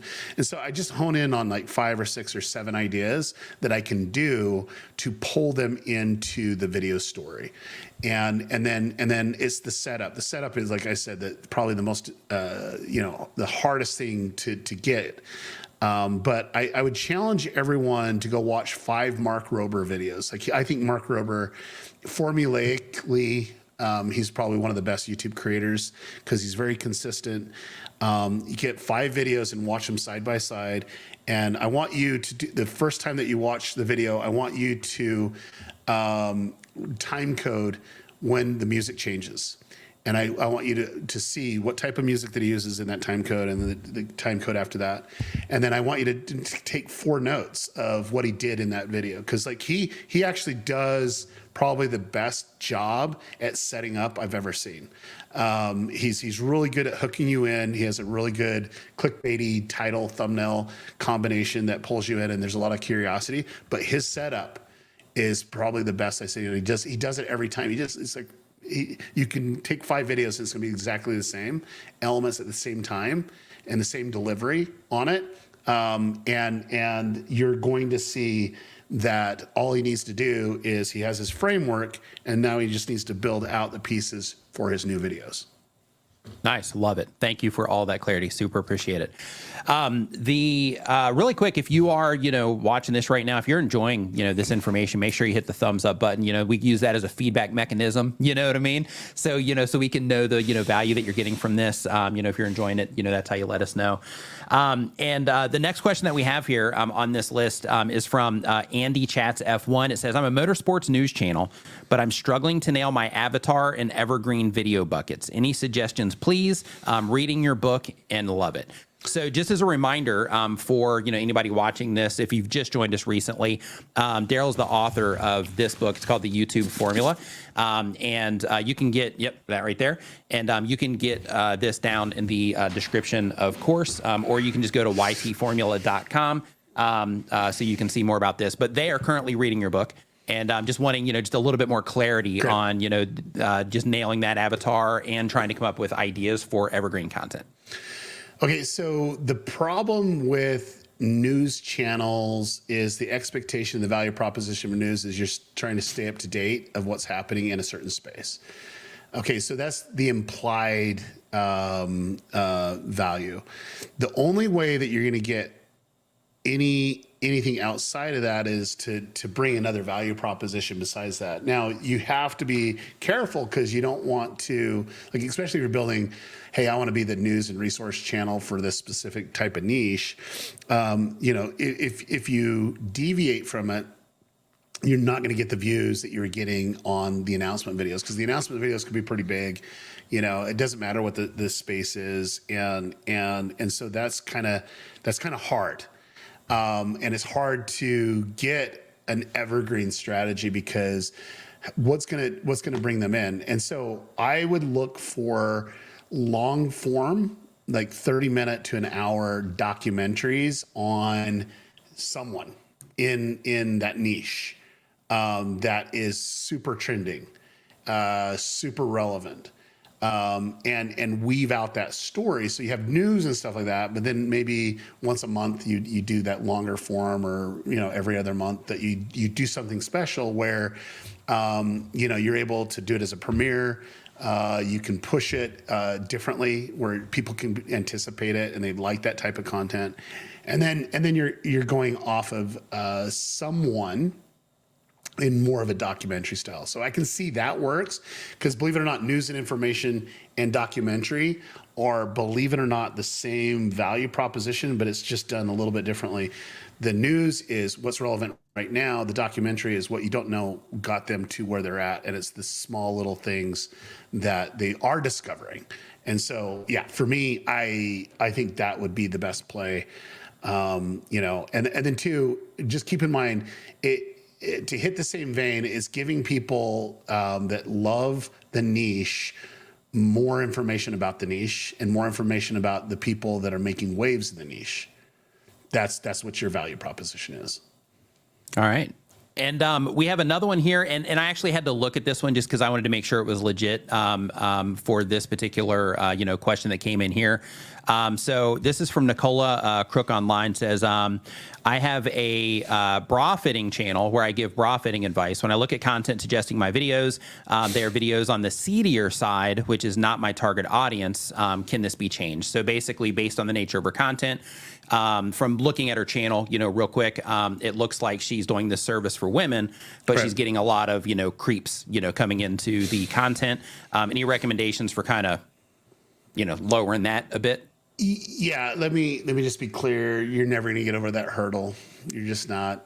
You show boobs, cleavage, and guys are coming. It just is. And so for me, is it more to help the individual, or is it to sell product? I need to understand the finish line. There might be another approach.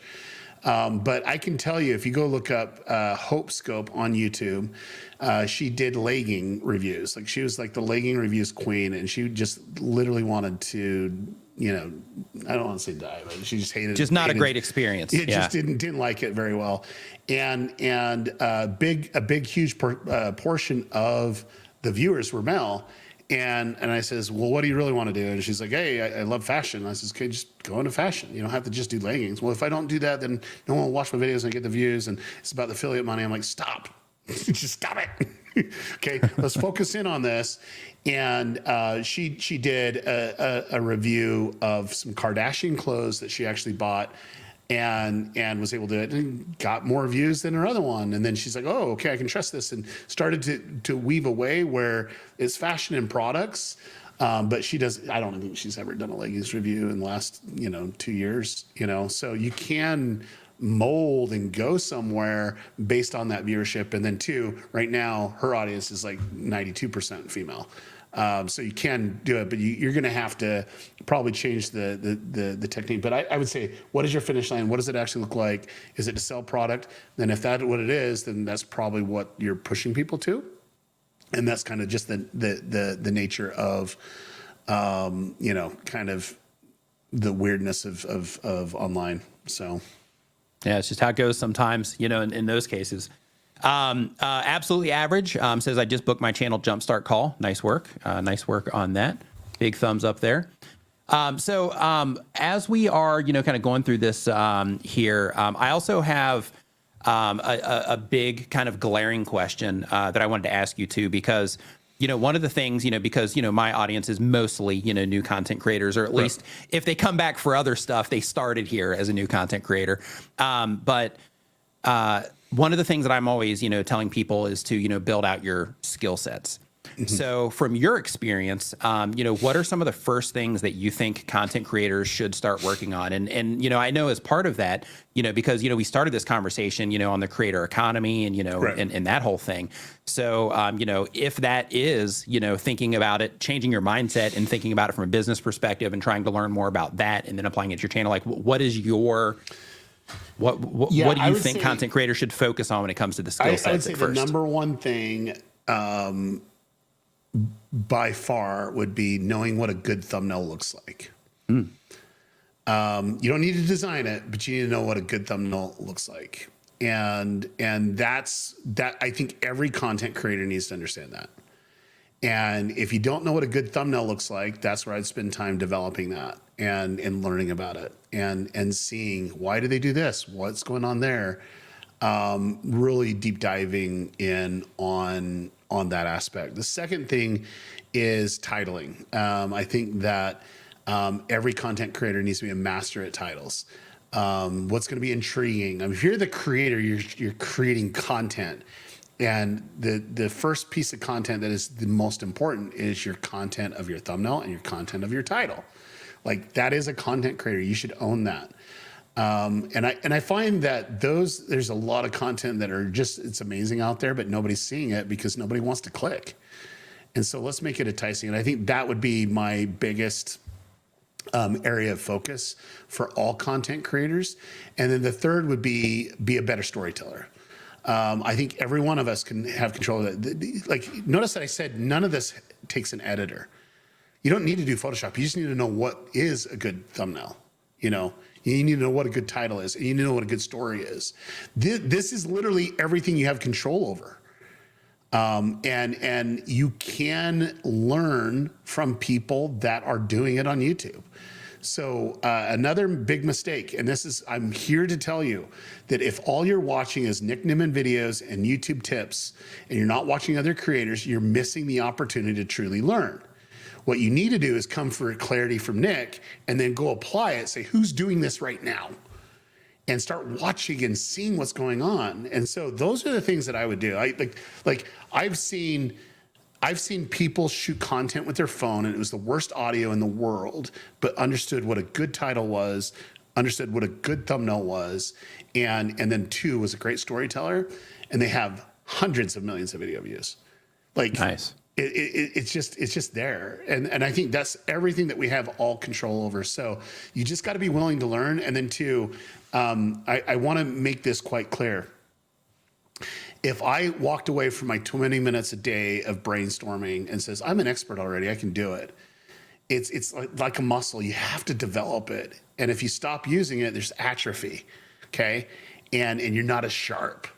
And so for me, it's always just making sure that you're using that muscle. And so I would definitely spend a portion of your day every day doing titles, doing thumbnails, becoming a better storyteller, looking for great storytelling moments, and what carries them through. What are some mechanisms that get people to go deeper? That's what I'd be looking at.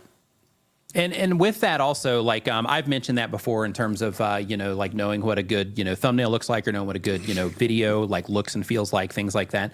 And like I've gotten responses where people are like, oh yeah, of course. I mean, that's the common sense. Everybody knows that or whatever.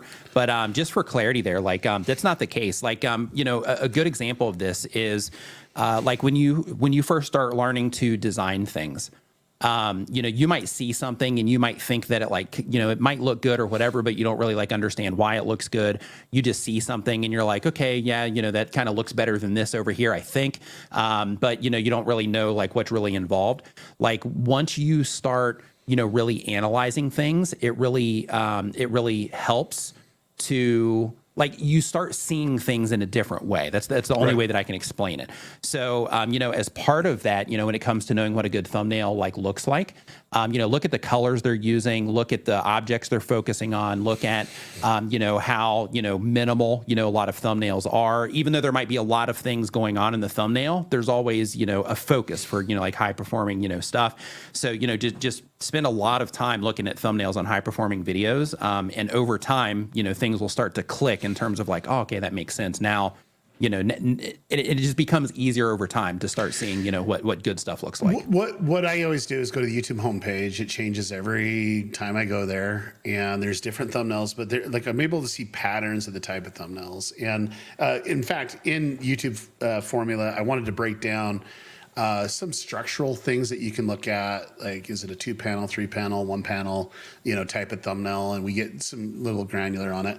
Hey, would you hand me that book over there, right over there on that far one, right by the TV guide? But I want to kind of elevate what Nick just said. Everyone should, be a student. Even though I'm a student of design, this is 500 designs that matter. And I love this because it helps me understand psychology of some just amazing designs. Like this is on the New Yorker and stuff like that. But it's just like when you start really breaking down, what makes a good design, what pulls you in, there's a lot of things of where eyes go. So if I was to show you this, Nick, and I want you to tell me where your eye goes immediately. Tell me, where does your eye go? Right to the red. Right to the red, right? Yep. And what does this mean? It's one of the best logos in the world. Yep, I love New York. Yeah, Yep. So it's just like it goes straight to the red. Like having colors, having perspective. I mean, some of the stuff. I mean, this one's actually pretty good too. But like, where's your eyes go on that one? Mine actually go to her eyes, actually. Right, on that right one. to her eyes. Yep. Big eyes, Yep. right? Mm-hmm. So there's just a lot of stuff that you can do. And so for me, history helps us understand context and story and then weaving it in. But I'm here to tell you, simplicity wins the game every single time. I'm a Sal Bass fan. I love Sal Bass. I'm inspired by Sal Bass. I have books about Sal Bass. If you don't know who Sal Bass is, do your history work. He's like one of the best graphic designers of all time. And what you need to do is refine. His style is all about simplicity and then also telling a story in the same way. And when we were doing our opening credits and then our main logo for The Chosen, we were inspired by Saul Bass. We did a Saul Bass thing. It has context, it has meaning, it's simple. That's what you want to do. And so with thumbnails, you're looking at, okay, simply how they're pulling them. Like I always say this, what grabs my attention on the homepage? Why did it grab my attention on the homepage? Write that down. I usually take the URL. Nick has a video on how to pull a thumbnail off, whatever. Yeah, that is. actually got taken down. I got a guideline strike on that. Guideline strike. Yeah. Can't do at that time, you couldn't download thumbnails, so I made that video. So it was circumventing their stuff, and I got a guideline strike. They ended up undoing it, but it was. Take a screenshot of it and then put it over there so you have some reference of it. But it's like the why is that grabbing your attention, and then what elements. And when you do that every day, you're going to start seeing patterns of this grabs my attention and this is what you start needing to do. And then it's just more of design structure and what pulls you in. But I can tell you, I never thought that the economy would get to a place where people just specialize in videos. In thumbnail creation. I know people that are making 7 figures a year designing thumbnails. They're really, really good. They're really good. They spend when I was a part of a project, and it was a huge project. We're talking huge, okay? And we had 6 designers on one thumbnail. We worked solid for 48 hours. That's how important it is. And so I think the whole thing is, can you know what a good thumbnail is? I don't think you need to design it. You just need to know what it is, and then what grabs your attention, what grabs other people's attention. And if you think that the same thumbnail is going to work for everyone, that's where you're sadly mistaken. Okay, I'm here to tell you there's certain thumbnails that work better for different audiences. For Gen Z, Alpha, it's one way. For Boomers, it's another way. There's a lot of in between. But if you just look at generational divides, you're doing it wrong. You need to look at psychological divides. There's certain things that would turn someone off from clicking on it. You need to know what those are. And 2, you'll know what a good thumbnail is based on your homepage experience, and you'll say, okay, this is what I'm consuming. And then 2, sometimes you need to break out of that. Sometimes you need to get outside of that. And so logging out of YouTube and seeing what YouTube recommends to you is really important too, because right now YouTube is really trying to appeal to a vast majority of people when you're logged out. And you clear out everything, and it's just like, okay, vast majority, you can start seeing all the different thumbnails that's working, and you can say, okay, why is this grabbing my attention, and why this one doesn't? So, fantastic. And really quick, Bearded IT Dad says, what is your advice to get the most out of VidSummit? First, bring a notepad. I mean, you're going to have one in your pocket anyway with your phone, but yeah, step number 1 is bring a notepad. But in your from your perspective, Daryl, for somebody getting the most out of VidSummit. Don't be just in the background, and don't think all the values are in the sessions. Okay, I'm going to say this, and I'll retract it, but I'm going to say it. VidSummit's recorded. You get a pass, and you're able to get it. The best way to experience it is literally go to the sessions you want to go experience, and I would make a schedule of what you wanted to do before you get there. Okay. And then we left enough time in between sessions that you can have outside conversations too.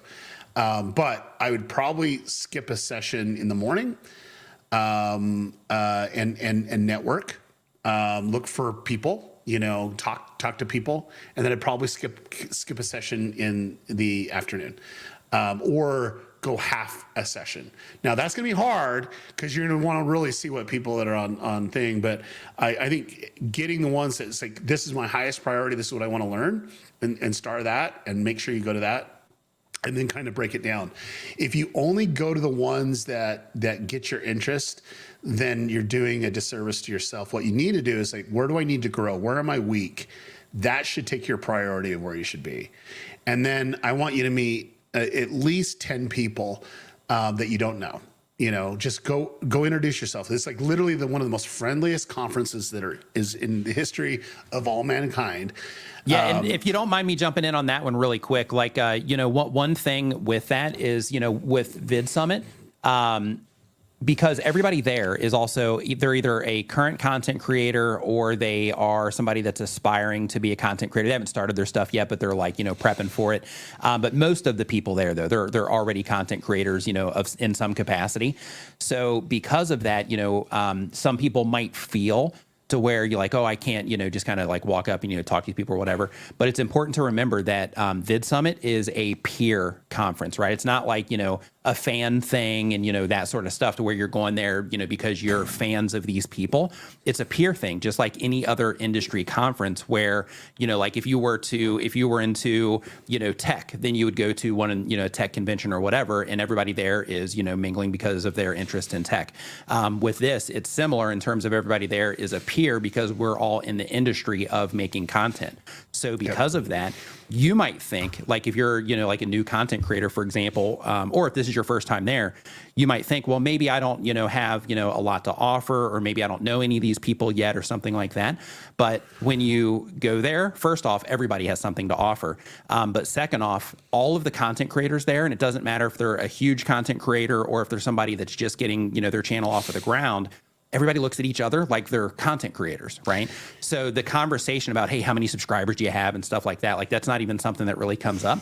It's more about like, hey, we're all doing this thing. So everybody's open to those conversations. You can literally walk up to circles of people, right? Or people like sitting down, having a conversation, whatever, and just, enter the conversation. And everybody there, I've not had one experience ever where anybody is like negative or like off-putting in any way, shape, or form when you approach them at the conference. Yeah, just don't take over the conversation if you just come listen and contribute, whatever.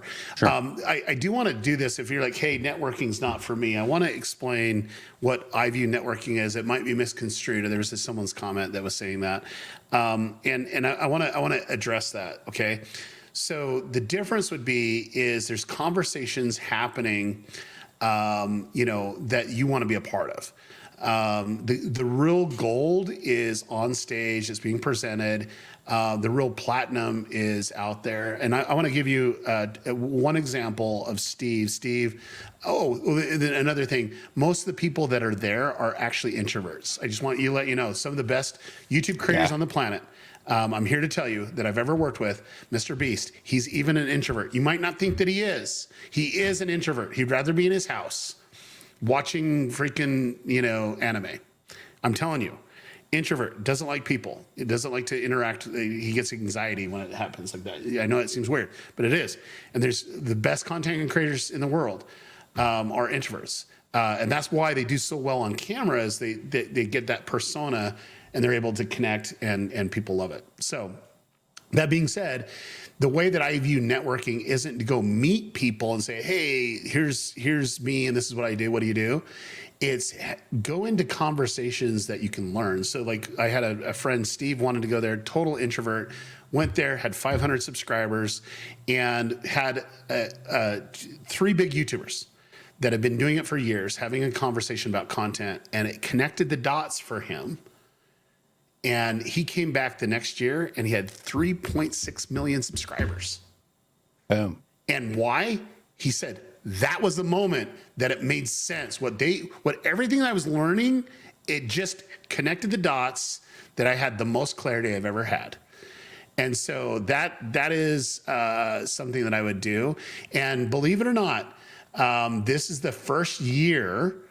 And I will announce this today. So Nick, you get an exclusive because it hasn't been announced yet. Yes. But we actually have a networking room and you can go to a table and the table will be around a topic and you can just go sit down and have a conversation. And so things are happening here. We have a lot more space than we've ever had before. So.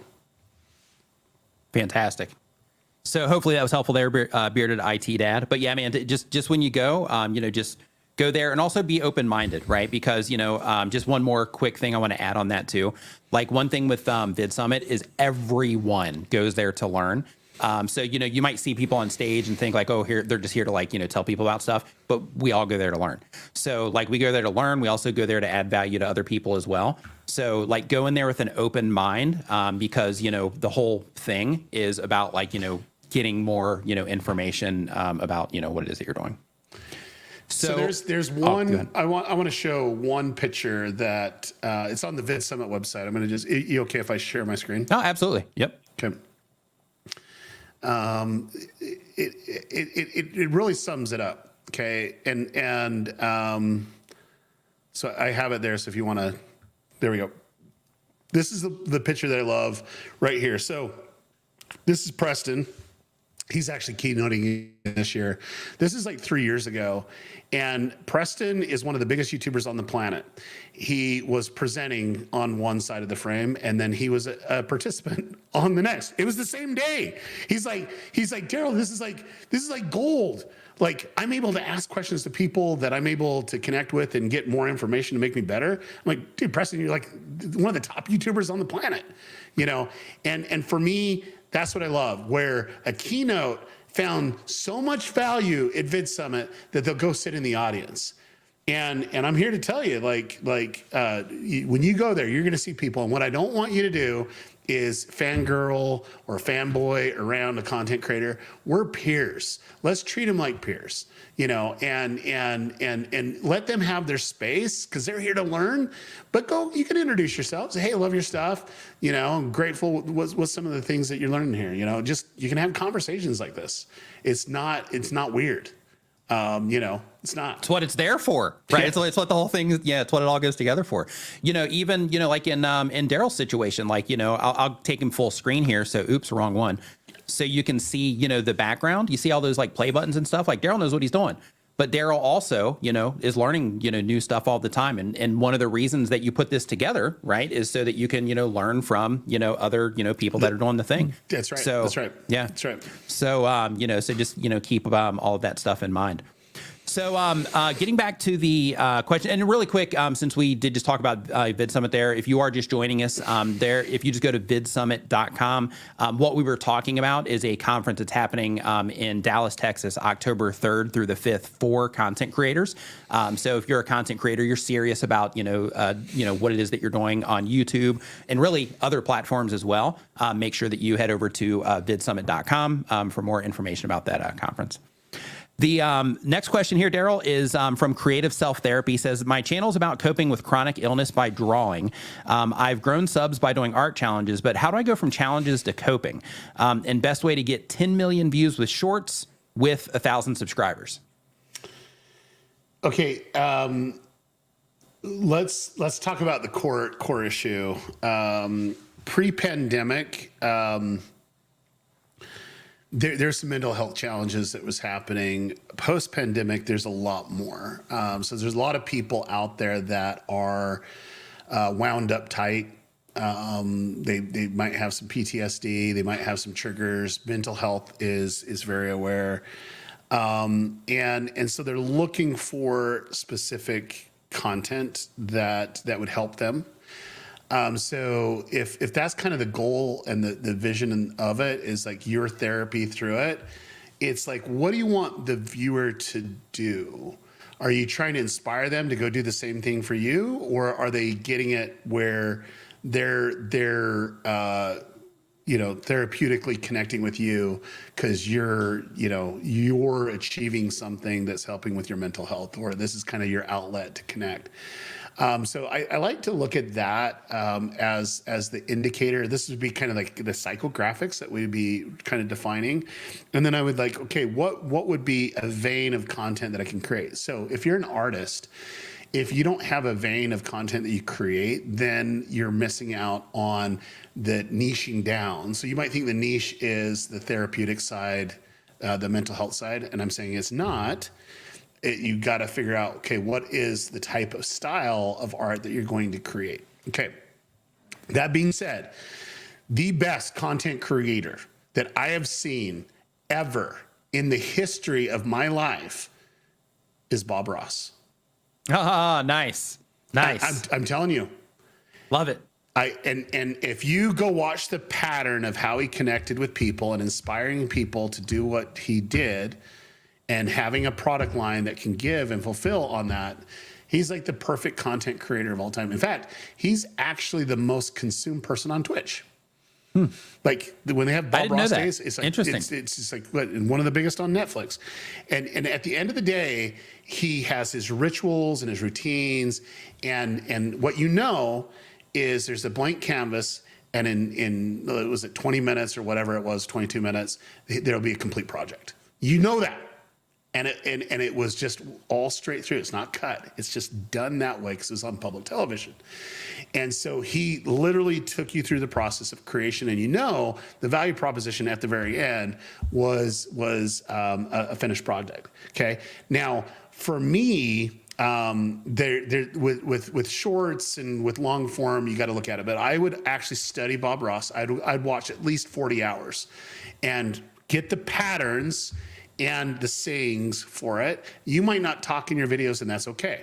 But I want you to just see the progression of the content, how he sets the stage and so on. If you talk, it's even better. You can get some inspiration from it. Okay. Now, the reason why I say that is because he was the most engaging creator that brought a lot of people in, but it also inspired them to create. Even to this day, my sister-in-law, Bob Ross paints, so she can learn from Bob Ross. Bob Ross is not doing it anymore. It's far done, right? Yeah. But his legacy lives on, and he's still inspiring people to create. And it's therapeutic for them too. Okay. And he does it in a fun way. And for me, that's what it's about. So I want your content to have legacy like Bob Ross, and you can learn from him. So he's the best example of that. Now that being said, what is that component to get the views? On shorts, it's taking what you're doing. It has to be niche specific. Okay. And you're recreating it. So let me just give you an example. I don't know what type of art you create or anything like that, but it might be anime. Okay, so take something like I would take something that's like pop culture, that's relevant right now. So Barbie is relevant right now, and there's a few things that are coming out. So okay, redoing Barbie but as anime. That would actually get you, if it's done right in a minute, that'd probably get you 10, 40 million video views on a short. It's just not that hard. You just got to know how to pull them in. And that's the hard part is like, hey, if I see it, it's about the transformation and the delivery, and I'd be looking at content that does that consistently.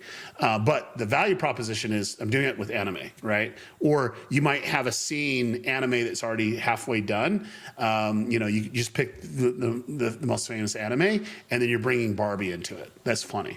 That's engaging, so. Nice. Yeah. Love all the Bob Ross stuff. That's great. Got me thinking about happy little so trees. Good, man. He's so great. Good. He so really good. is. So there was one thing that you mentioned, and I wanted to come back to it. And let's see here, which thing. Okay, I because I can't think of it off the top of my head right now. I'm actually gonna come into this. This is another one to where this isn't necessarily like a growth related thing, but it's more about the future of what it is that we're doing. So from your view, what do you see like with all the technology that we have available, with the changes that YouTube is making, with all the other different platforms that are out there? What do you see all of this looking like 5 years from now? So for a creator that's starting today, right? So is it like, hey, is this, what's this look like? I believe the next billionaires and trillionaires will be coming from this next generation of content creators. I think that what happened early on in Silicon Valley with the internet.com transition brought a lot of people that we know today, the social media gurus and all that other stuff. Like you're talking Mark Zuckerberg and stuff like that. They're building these platforms and stuff like that. I think the next iteration is the content side and then leveraging it there. We're already starting to see that right now. Whether we love him or hate him, Logan Paul and KSI with Prime, they will be worth tens of billions of dollars independently, if not more. They're building a brand that is starting to take over. The generation are not drinking the drinks that their parents drink. It's that new generation is taking over, and every year it's getting bigger and bigger and bigger, and it's going to just line their pockets big time. You have Mr. Beast doing chocolate bars, and hitting, like, he outpaced, Hershey's at Walmart. Like, people are buying his now. He's going to do the same thing, and there's other products that is able to come from there. So I think that landscape. I think the content creators are going to have bigger opportunities to take a big cut, have be majority of it. In all industries, we're talking professional sports. Like, you're getting people now buying professional soccer teams, and they're just giving more visibility, which makes them more money, and it's just going from there. It's happening. Look at what Messi was able to do. I know it seems different, but it's not. Messi, what he's doing in Miami right now, he's literally building an empire off of his play, and he's changing an industry, and it's more player first and creator first. I think that's going to happen in the next 5 years. Technology wise, I think technology wise, we're in the beginning stages of AI that will help us be smarter, and make better decisions. And then two, learn patterns that we can't see as humans, that can structure in a way that we can consume it. I think those tools are going to be amazing. They're just in the beginning stages of it.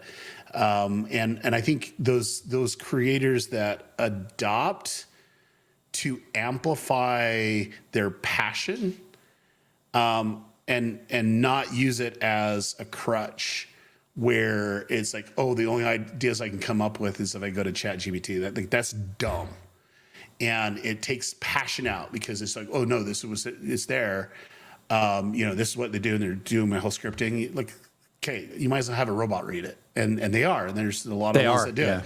But still, we have a huge hurdle for that to get over, and then two, like, I think the more humans, we like to connect with other humans, and it's about community. And I think communities are going to be owning your own community outside of all platforms is going to be the next stage. We're already starting to see that right now. And then two, to be able to communicate with that community, rather how big or small, is really important. And then just leveraging it in that way. So, self-supported, communities on there. Now, that being said, I am the most bullish with YouTube. And it's not just because I'm a YouTube, just been on YouTube. YouTube has literally been the only one since 2007 that was willing to share money and revenue with creators. Okay. Let that sink in. No one's really done it yet. They say that they're doing it. You can make a little bit of money on TikTok. You can make a little bit of money on Instagram, but it's like through brands, and you can get a lot of views or whatever, but they're not really sharing it the way that YouTube's structured it. Okay. I'm here to tell you, the next 5 years, knowing the new CEO and knowing his pattern, he is going to amplify opportunities for creators to make money. And they're already doing it right now. Like, they've integrated things that are like, hey, we know that there's an economy here, and we're going to help you do that. They're going to level it up by 10 notches. And so what YouTube can't do and won't do is create content. They just don't do that. They tried it with YouTube Originals and realized how bad they're at creating content, right? Like, creators are the best at creating content. They just want to make sure that creators stay around longer, and that's, if they're able to create revenue this way, it's just, let's give the creators more longevity, more ways to open up opportunities. So you're going to see a lot with this is just my direction in the next 5 years. You're going to see a lot of online QVC style selling that happens on YouTube in vertical format. So you're going to hit people doing it. One of the things that we're just behind a little bit on China. I know this seems really weird, but China is so ahead of where we're at video wise, that we're always about 3 or 4 or 5 years behind, and they're really heavily into this, like really engaging with people, making it fun. You're starting to see that a lot on TikTok. You know, over the last few years, it's getting more progressively bigger. YouTube's going to own that. I think they're going to own it because they're going to be able to own the transaction and stuff that's going in. They're already building the tools for it. So, you know, just be looking on that. And then I do believe it's about multi-format creators. It's, I think, about people that are doing shorts, doing podcasts, doing long form, you know, really treating the opportunity to give more content. And then two, this is one that I'm kind of bittersweet on because I love TV and I love movies. You're just not going to see as many of those coming out that are going to be blockbusters anymore. And you're starting to see that right now. It's just not. It's just, they're just not. They're spending a lot of money into it. That money needs to go somewhere.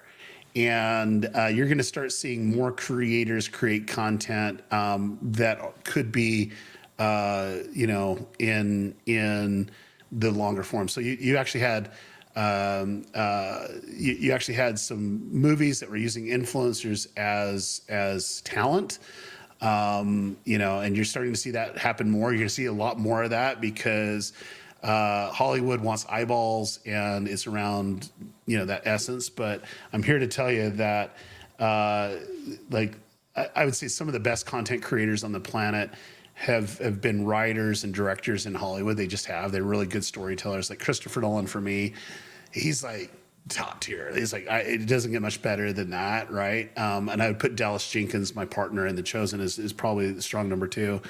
I don't know. There's others. There's others. But Vince Gilligan is really good. But anyway, you have that style of content that resonates with you. And then I think you have the new style. And I think some of these creators are going to get huge budgets. And like, just imagine giving Mr. Beast a $20 million budget to produce a 45-minute video. You know, he's going to put every cent into that in ways that you've never seen it. You know, so it's just, you're going to get that. I think you're going to see that side of it as well. And so I think, you know, is it too late? No, I think it's the perfect time. You know, I think we're barely coming out of the infancy of YouTube. Okay. Just infancy. Okay. We're just getting into a little bit more solidified. And I think, too, if you really look at it, how complex content is, content ID, all the things that YouTube had to endure to get us where we're at here today, we're about to see that next wave of content that is elevated. And I can tell you, when all you know is a certain type of content, when they start creating content, and they're doing that right now, they knock it out of the park because it's just a part of them. And they already know how to create because they consume so much, and they know what it should look like. They understand what thumbnail should look like. They know what a title is. They eat, drink, and sleep it, but they're, as a consumer, but once they go to that creator level, it's just game over. And I've seen it. I've seen them right out of the gate, you know, get, millions of subscribers. And they know because they've been a part of it. So I think that's the next 5 years from my perspective. And I think the dollar amount, I think the first trillionaires, well, Elon might be one of the first trillionaires, but I think one of the first trillionaires will be influencer based. So interesting. Nice. Yeah. Like how you were talking about the video stuff, you know, cause I'm over here in Asia. So over here also, we've got a lot of the live shopping already happening on TikTok over here, a little bit on YouTube. They've got it on Facebook. And basically it's just them driving, you know, in some cases there's things on the screen that you can click on. In other cases, you know, they're driving people to descriptions and stuff like that. But that's a big deal. Even my girlfriend, as an example, on Facebook, because the shopping thing is so like normalized over here.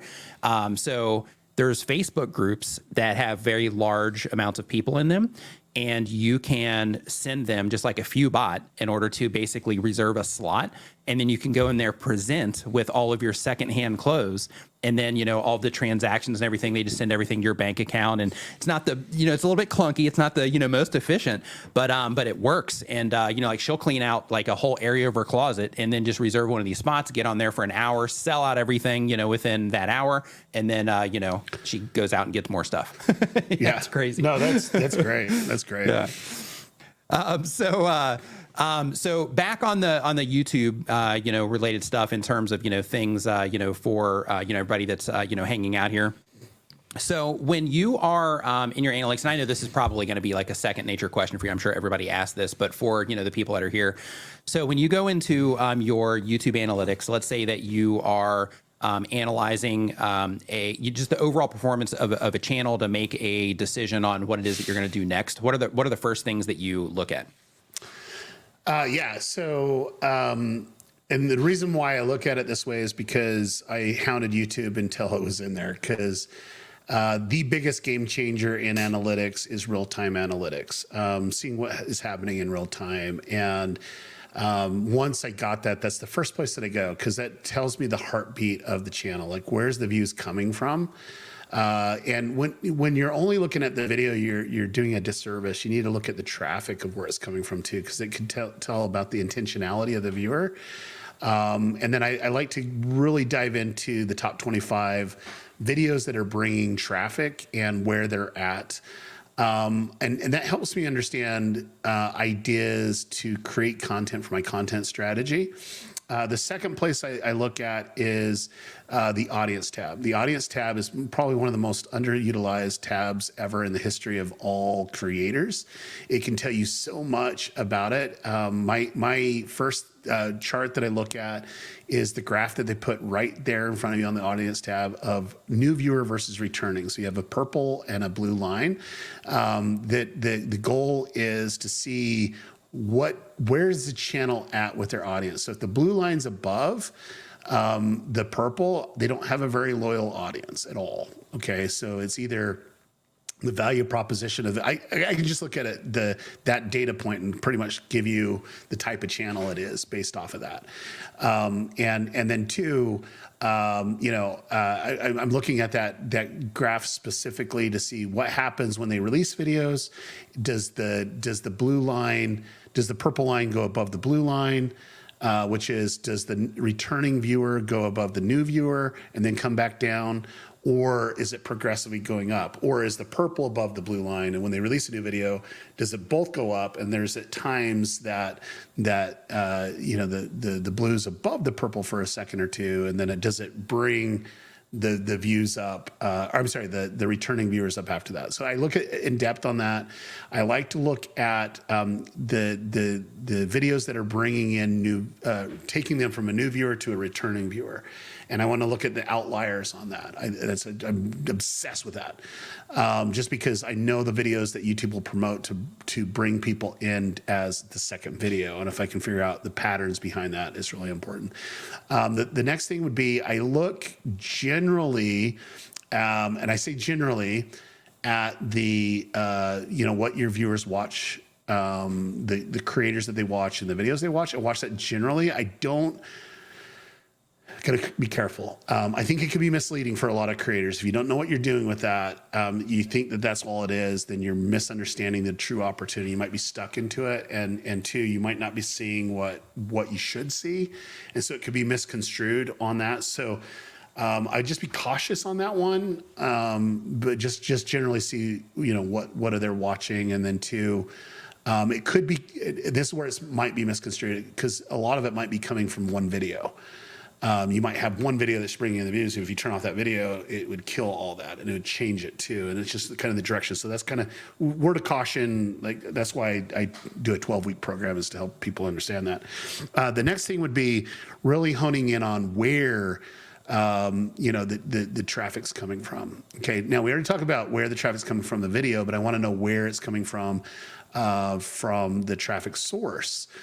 So I really break down the traffic source. That's when I get a little bit more granular on top performers coming from browse, top performers coming from suggestion, search, and so on. I just want to know the intentionality of the viewingship. And then I generally jump to the advanced mode, and that is the most underutilized section. It is the best section ever in the history of all mankind. You can do so much with it. I could do a master class and give you 100 hours, and you still not see every component that you can do in that. But I like to go to the advanced mode and really hone in on what is a top performer within a time frame? I usually like to look at 90 days. I think 90 days is something that YouTube looks at very specifically of an active viewer. Now, if they really look at it, if it's like the first day or the first 7 days or whatever, but I'm just saying within a 90-day period. And I like to see top performers. I want to see what the average view per viewer is. I want to see, what's bringing the most revenue and so on and so forth. So I kind of do channel diagnostic like that, and then I pretty much know everything. And then I jump to the overview page, back out of advanced mode, go to the overview page, and really break down videos. So I want to see any videos that is older than 48 hours. I want to click on that video, and then YouTube gives you the data of like everything. They see the retention, and I go really deep dive in the retention. I look for abnormalities, so it's like, is there something that spikes up or something that drops off? I want to go to that video specifically and start analyzing the video, and then I want to go through comments of it. Now, what people don't know is I tell all my students they can only go do a deep dive on their analytics twice a month, beginning of the month, middle of the month. I don't like you to go any deeper than that. I think you can do it when you release a video, but you're only looking at certain metrics on that one, and it's kind of hard to explain here. That's why I do Channel Jumpstart, really deep dive into it. But you got to know the pulse of your channel, the type of content of your channel, the traffic of your channel, and you need to understand your baselines. And then if it's below your baseline, you need to change things. And so you got to be a little reactive on the real time, but it's just real time that you're looking at, and not obsessing over it. Because I think YouTube's done a great job of giving all the tools. I think we do a horrible job as creators to try to interpret what that tools mean. I think the 1 out of 10, 10 out of 10 is the most deceptive thing ever in the history of analytics. And I think it brings the most social anxiety to creators. Well, it's a 10 out of 10. Oh, let's look at it first. Right. Okay. Let's look and at it's it. also like a false lift. Also, like, for example, if you get that #1 spot, I mean, yes, it means that temporarily for that moment in time that, you did better than those other 10. But if those other 10 were just garbage anarbage, then, it's not necessary. It's saying, you're heading in the right direction, but it's not necessarily saying that much. I'm telling you, I am literally telling you, like good confidence booster if you need it, but it's a demotivator. That's why I don't want people to look at that. I just want them to go right into where the video is at. Because it might not be getting the traffic of the other ones. There might be something different on it that might even be better. And then 2, I'm here to tell you that I've had 10 out of 10, and I would you'd lose all motivation, but in 3 hours, it'd be 1 out of 10. It's just you're not looking at the right signs. And so or a week later. A week later, exactly. A couple of weeks later. Yeah.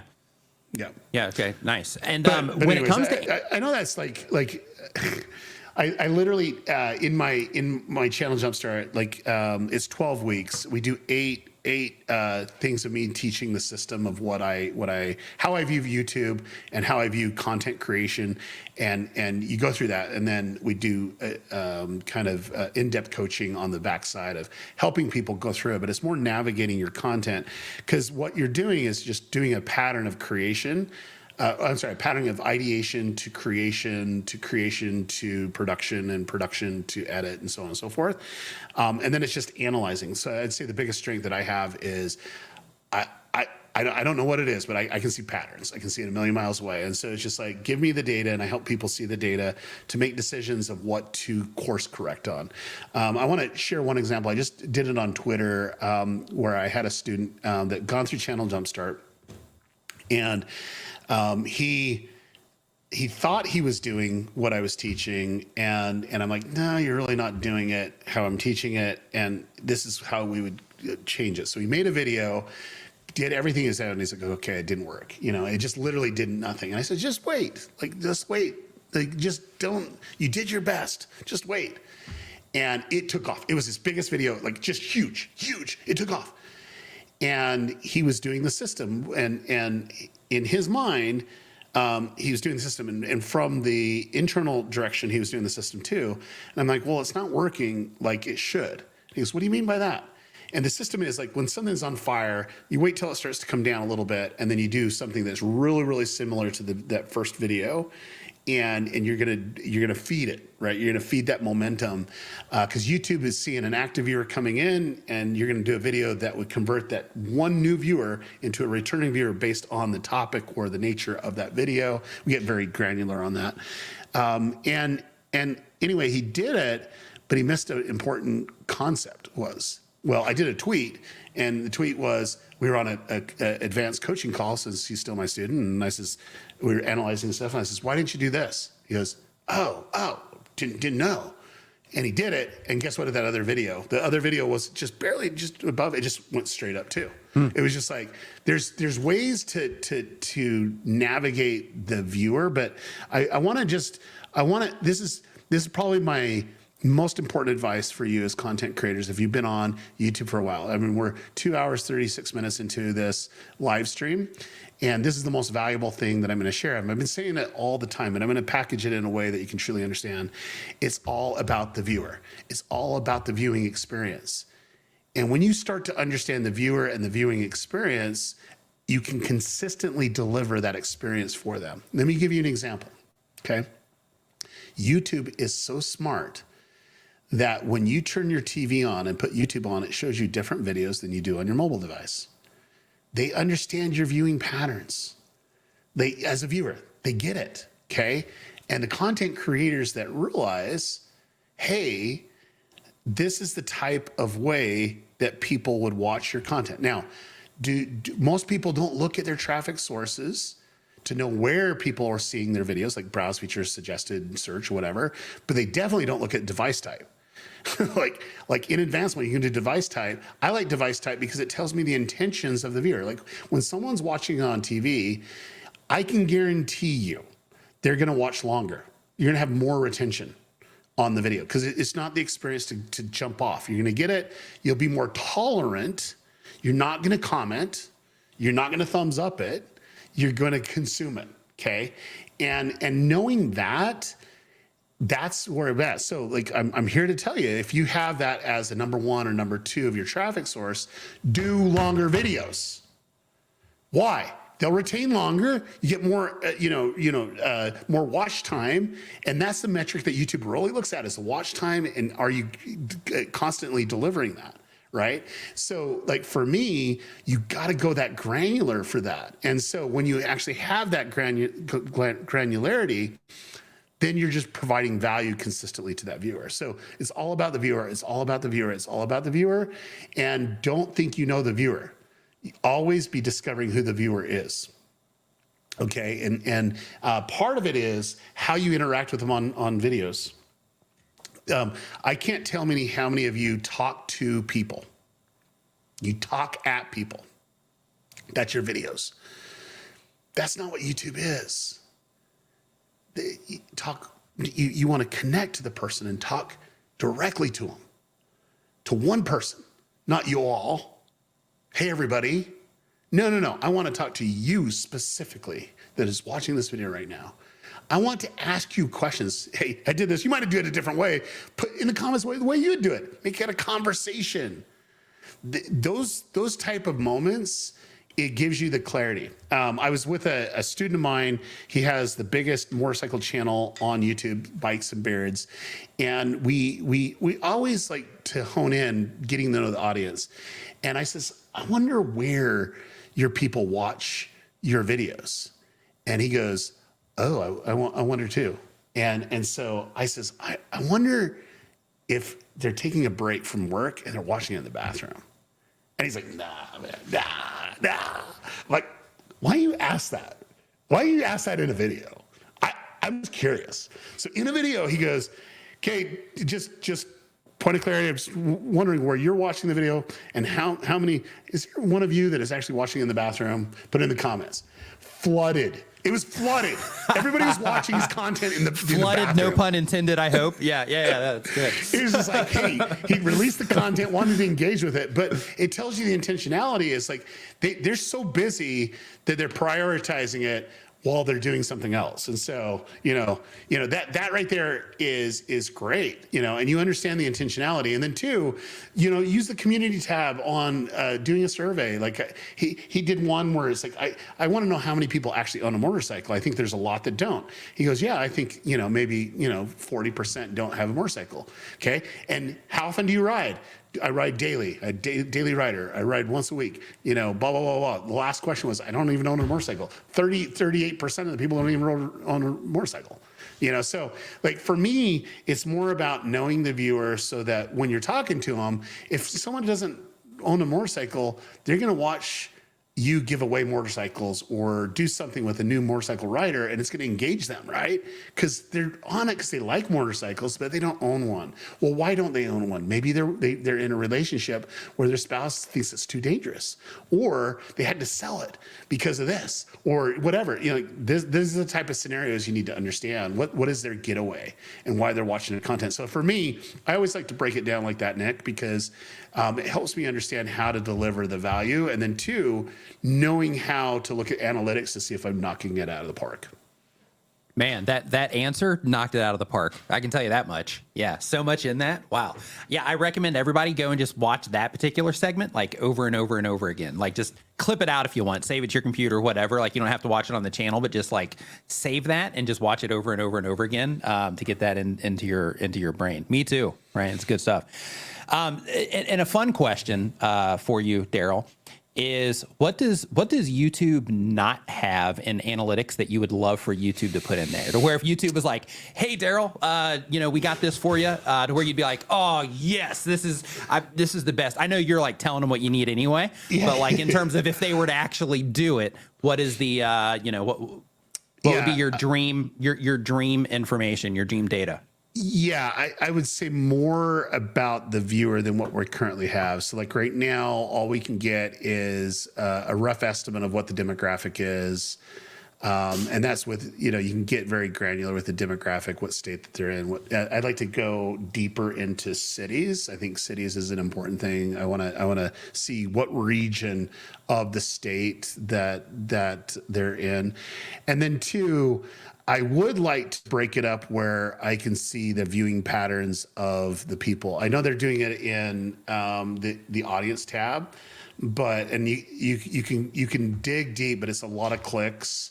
And then two, there's no way to really correlate that data. And so I'd like, okay, let's go ahead and see if we can get that data in front of us. Like, what is the consumption patterns, of, any anomalies in that. Now, I don't think they'll ever give that because that would be they're giving away some secrets of, how YouTube operates in a lot of ways for a lot of people. But that's what I'd love to have. It's just like, because if I can understand viewing patterns, I can pretty much build anything. And it's just that intentionality of it.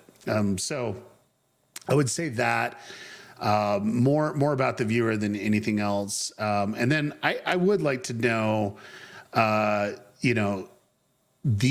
this is just me because you said for me, but I want to know the most momentum on videos. Like I want to know that not trending, but I want which one was bringing the most views.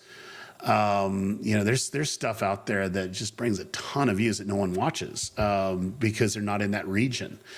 But I love personally the data side, and they're really good. I'll be honest with you, they're really good at delivering on what I've been asking for.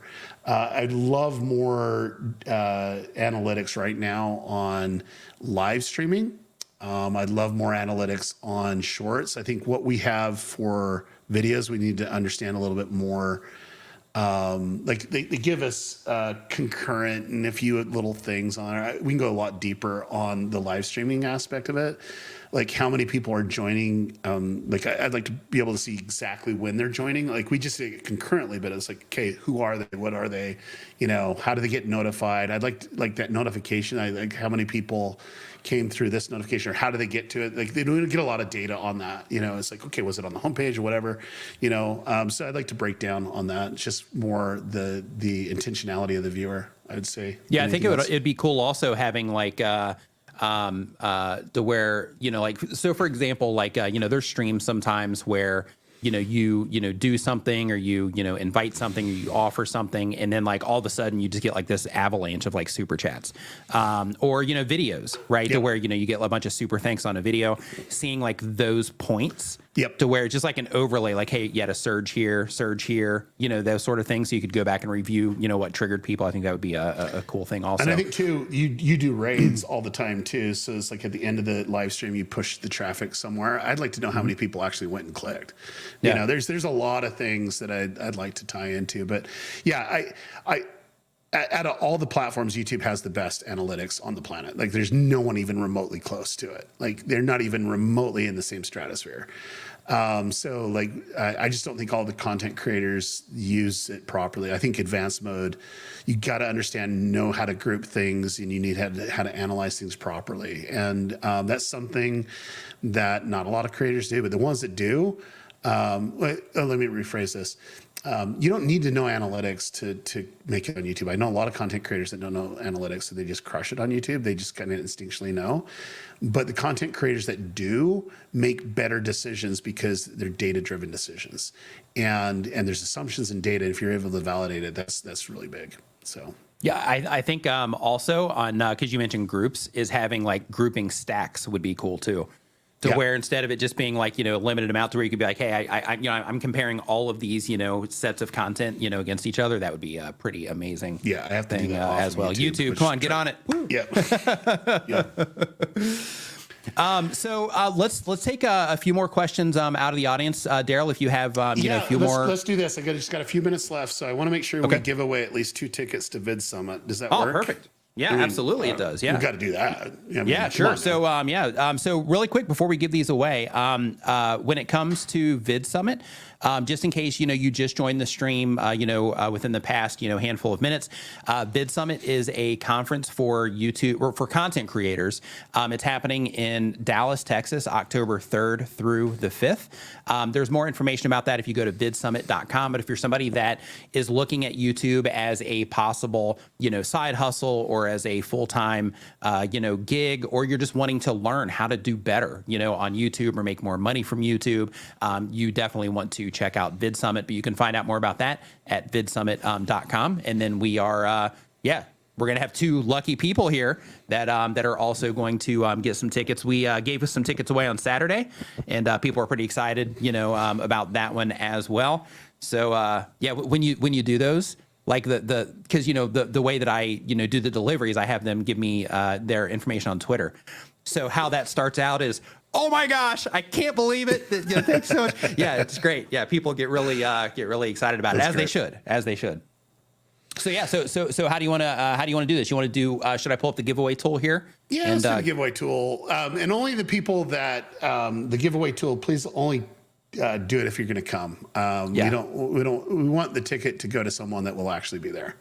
Yeah. So if you are somebody to where you're like, there's no way I'd be able to get to Dallas, Texas, or there's no way that I would be able to fly, to fly there, or take that time off work or whatever, then in that particular case, watch to see who, wins, but don't put in the word that we're going to say, so that it doesn't take away that opportunity from somebody that would be able to go.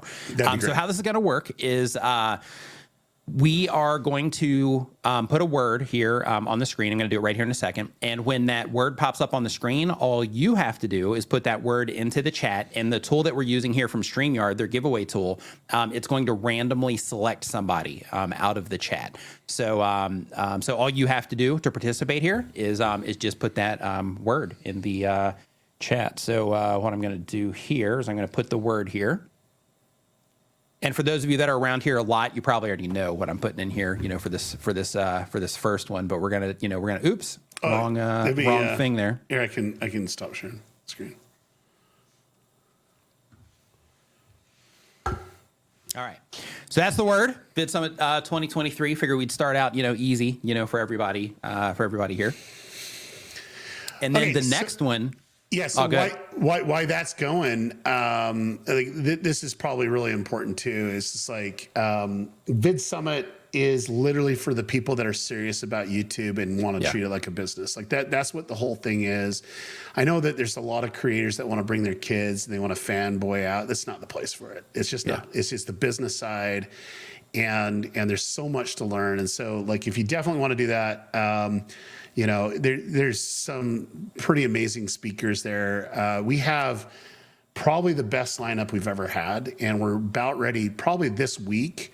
If not Monday, we're announcing our last keynote, and it's going to blow your socks off because I've been trying to get this creator for a very, very long time. And so really, really excited about announcing that. And for me, it's really about the business side. And so if you do win the ticket and you already have a ticket, we're not refunding. You just get a +1 that you can give to someone, or, you know, give back to the community in any way. But this is for VidSummit 2023. So here we go. I'm going to give you guys just a couple more seconds here to you know, get that into the chat here, and we're going to be doing another one of these right here. You know, once this one is complete as well. But right here, we're just going to go ahead and draw this. Here we go. Let's do it. Let's do it. Here it comes. Here it comes. Who is the lucky winner here on this one? And I thought it was going to be Roger. Oh. Yeah, I was like, Roger's the winner. Okay, so Dora Toad. Sorry about this if I'm saying this incorrectly. Dora T. Tuzon, you are the first winner here. So all you need to do is make sure that you send me a DM on Twitter. If you don't have a Twitter account, make one. And if you cannot send me a DM, just at me with my name and just say, I won VidSummit tickets, and then I'll follow you, and then you'll be able to send me a DM that way. So you can go ahead and send that over when you get the chance, and then we will get everything squared away for you there. Always exciting. Love these. You know why I love these? Because I know how these can change lives. Oh, yeah. So Natalie over at Design to the Nines. Yep. So she was on a Nimin live stream. She won one of these tickets. She went to VidSummit. She learned a ton. She got motivated. She was like, "Yeah, this is it. Doing it. You know, now I've got the information I need." And then the next time that we interacted was at the following VidSummit, in terms of in person, you know, interaction. And she's just standing there, and she's like, I just can't believe it. She was like, you know, I came here, and, you know, like I just put my name in the chat. I was picked, and she's like, my life is completely different now. She's like, I'm doing the thing. So yeah, it's pretty amazing. Yeah, she's amazing. She's one of my students, and yeah. she's so good. Hey, she's absolutely crushing. There's a super chat that came in about someone from Brazil. Do you want to pull that one up? Absolutely, right here. Yeah. Hey, yep. You want to come over here for a second? So my son just got back from Brazil. So if you want to, E aí, beleza? Como vocês estão? Nah, nice. Right. So just tell him that he wanted tickets. I'll give him tickets to replays. Então, cara, meu pai falou pra você que você ganhou. Você vai para o VidSummit. Vai ser muito legal demais. E você vai aprender muitas coisas sobre YouTube, sobre qualquer coisa que você quer aprender sobre como estratégia, como você pode crescer seu canal no YouTube também. Let's get him a book and we'll give him replays to VidSummit. Então, ele falou que ele vai dar uma... Acho que não... I love this. Fórmula do YouTube, no português mesmo, que ele quer dar para você. E também uma passagem para VidSummit lá em Texas. Okay, we'll just do the replays, right? Okay, great. That was awesome. Understood what he said a little bit. I speak Spanish, but no falo portugués. There we go. That was awesome. That was awesome. Hey, you have that's getting translated into Thai as well, right? Yeah, it should be coming out in Thai in a couple months. Okay. So here's something for you. So basically the B2S bookstore. So I'm like, you know, like I go to Starbucks or I go to the mall almost every day to get my coffee or whatever. So I walk past that like every day almost, you know, to get my coffee. And I'm always looking, you know what I mean? Because they have like their new books like right there. I'm like, it's going to be coming soon. You know what I mean? Because I want my girlfriend to read it first off. But plus, I just want to send you a picture on Twitter, like, found one in the wild, right? He said your Portuguese is pretty good. Just let you know. He's just commenting on that. So go ahead and make sure you DM Nick your information. You're going to need to give us your physical address, and I'll mail you a book. And then we'll also get you some replays, you know. And we're actually might be live streaming. We'll see. So, boom. Love it, love it, love it, love it. So are we doing another one right now? Let's go for it. Okay, let's do it. Okay, so the next one that we are going to do is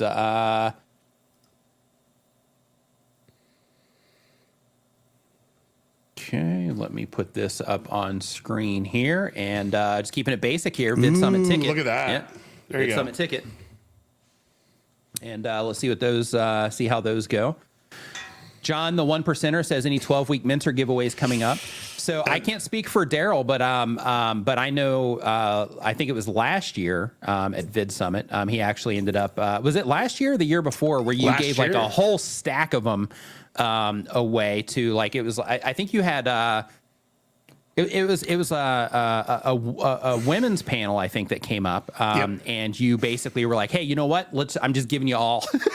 He was just passing them out like hey, here you go. I'm just giving all you guys. I did that. I want to tell you why I did it. So I did it to 6 female creators, and the reason why, number one, is I want to encourage female creators on YouTube. There's not a lot of female top tier creators like it was like 10 years ago or whatever, and so really trying to hone in on that. And then 2, believe it or not, 1 out of 6 people that go through Channel Jumpstart literally have what it takes to take it to the next level.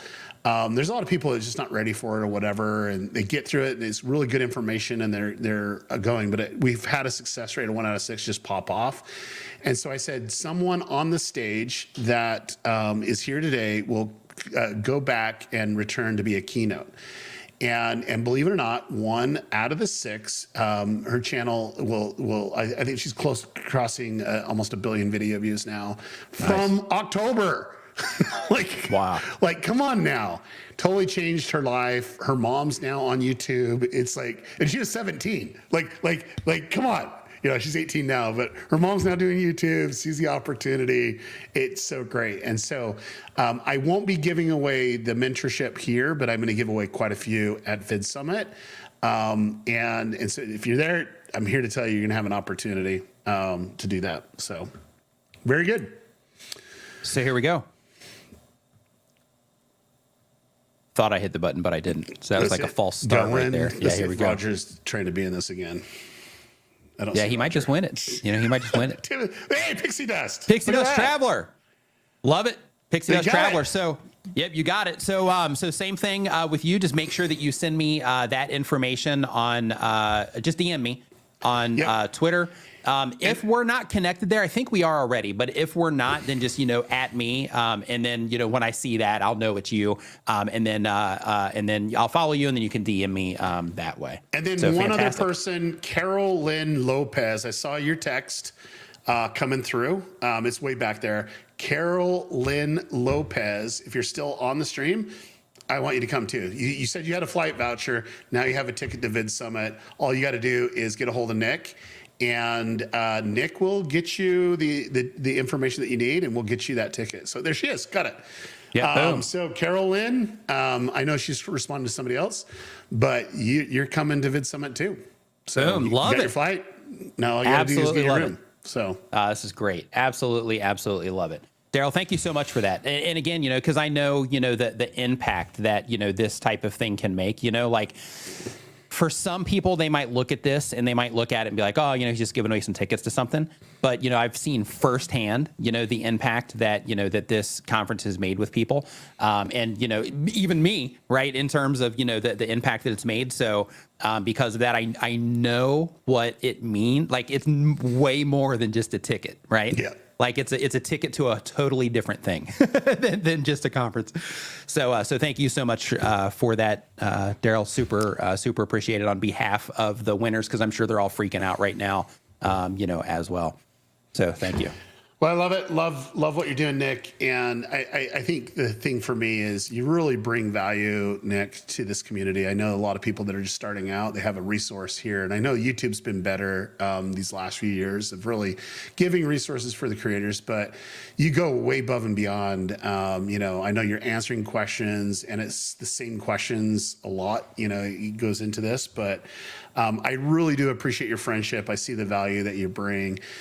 For me, it's always rewarding to see where creators are at before they really understand the leverage YouTube. And like I got to know you before that stage, and then you making the decision to go there. For me, believe it or not, you're fulfilling with what my mission is with YouTube. Not a lot of people know this, but I have a story in my book, and I put it very strategic. I'm probably one of the most strategic people you'll ever meet, just because I'm very thoughtful of where things go. It's literally page 305. And it's at the end. So you get the end of the book is $299. Okay. And then it goes, hey, here's the free course at 301. And then 303 is about the author. No one reads those pages, but I do an acknowledgement right here. Okay. And the acknowledgement is very specific. It's a very personal story for me about a mentor of mine who is my grandfather, and the impact that he had on my life, and really setting the stage of my why I do things. And then once you understand that story, it happened when I was 12 years old. And once you understand what I do in business, for me, before you go to bed, I know you're just getting ready to do it. Read that, Nick. Read that story. It's on page 301 or whatever it was. Read it, because you're a living byproduct of what that vision is. And so that's the biggest fulfillment for me. It's not that I'm taking any credit from what you did. You did all the hard work. You did everything like that. I just had a little bit of help, just kind of pointing you in some directions.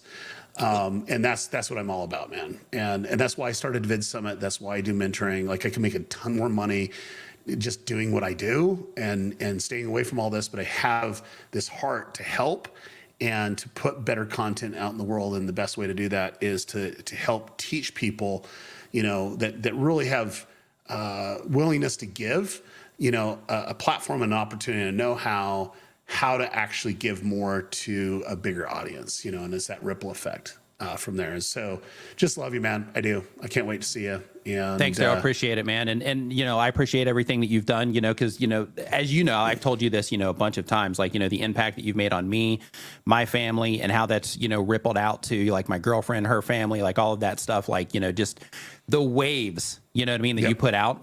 My brother and I call it the Daryl Eves effect. So like the waves that you put out, it's just crazy, and everything is, is positive, and it always uplifts people. So Yep. Thank you for that and what it is that you do as well. So Daryl, thank you so much for coming on here and spending, I know your time is valuable, spending 3 hours on here, sharing, the things that about YouTube. I hope everybody here that you enjoyed all the information that you heard here today. And everybody, Daryl, everybody here, have an awesome rest of your week, and we'll see everybody next time.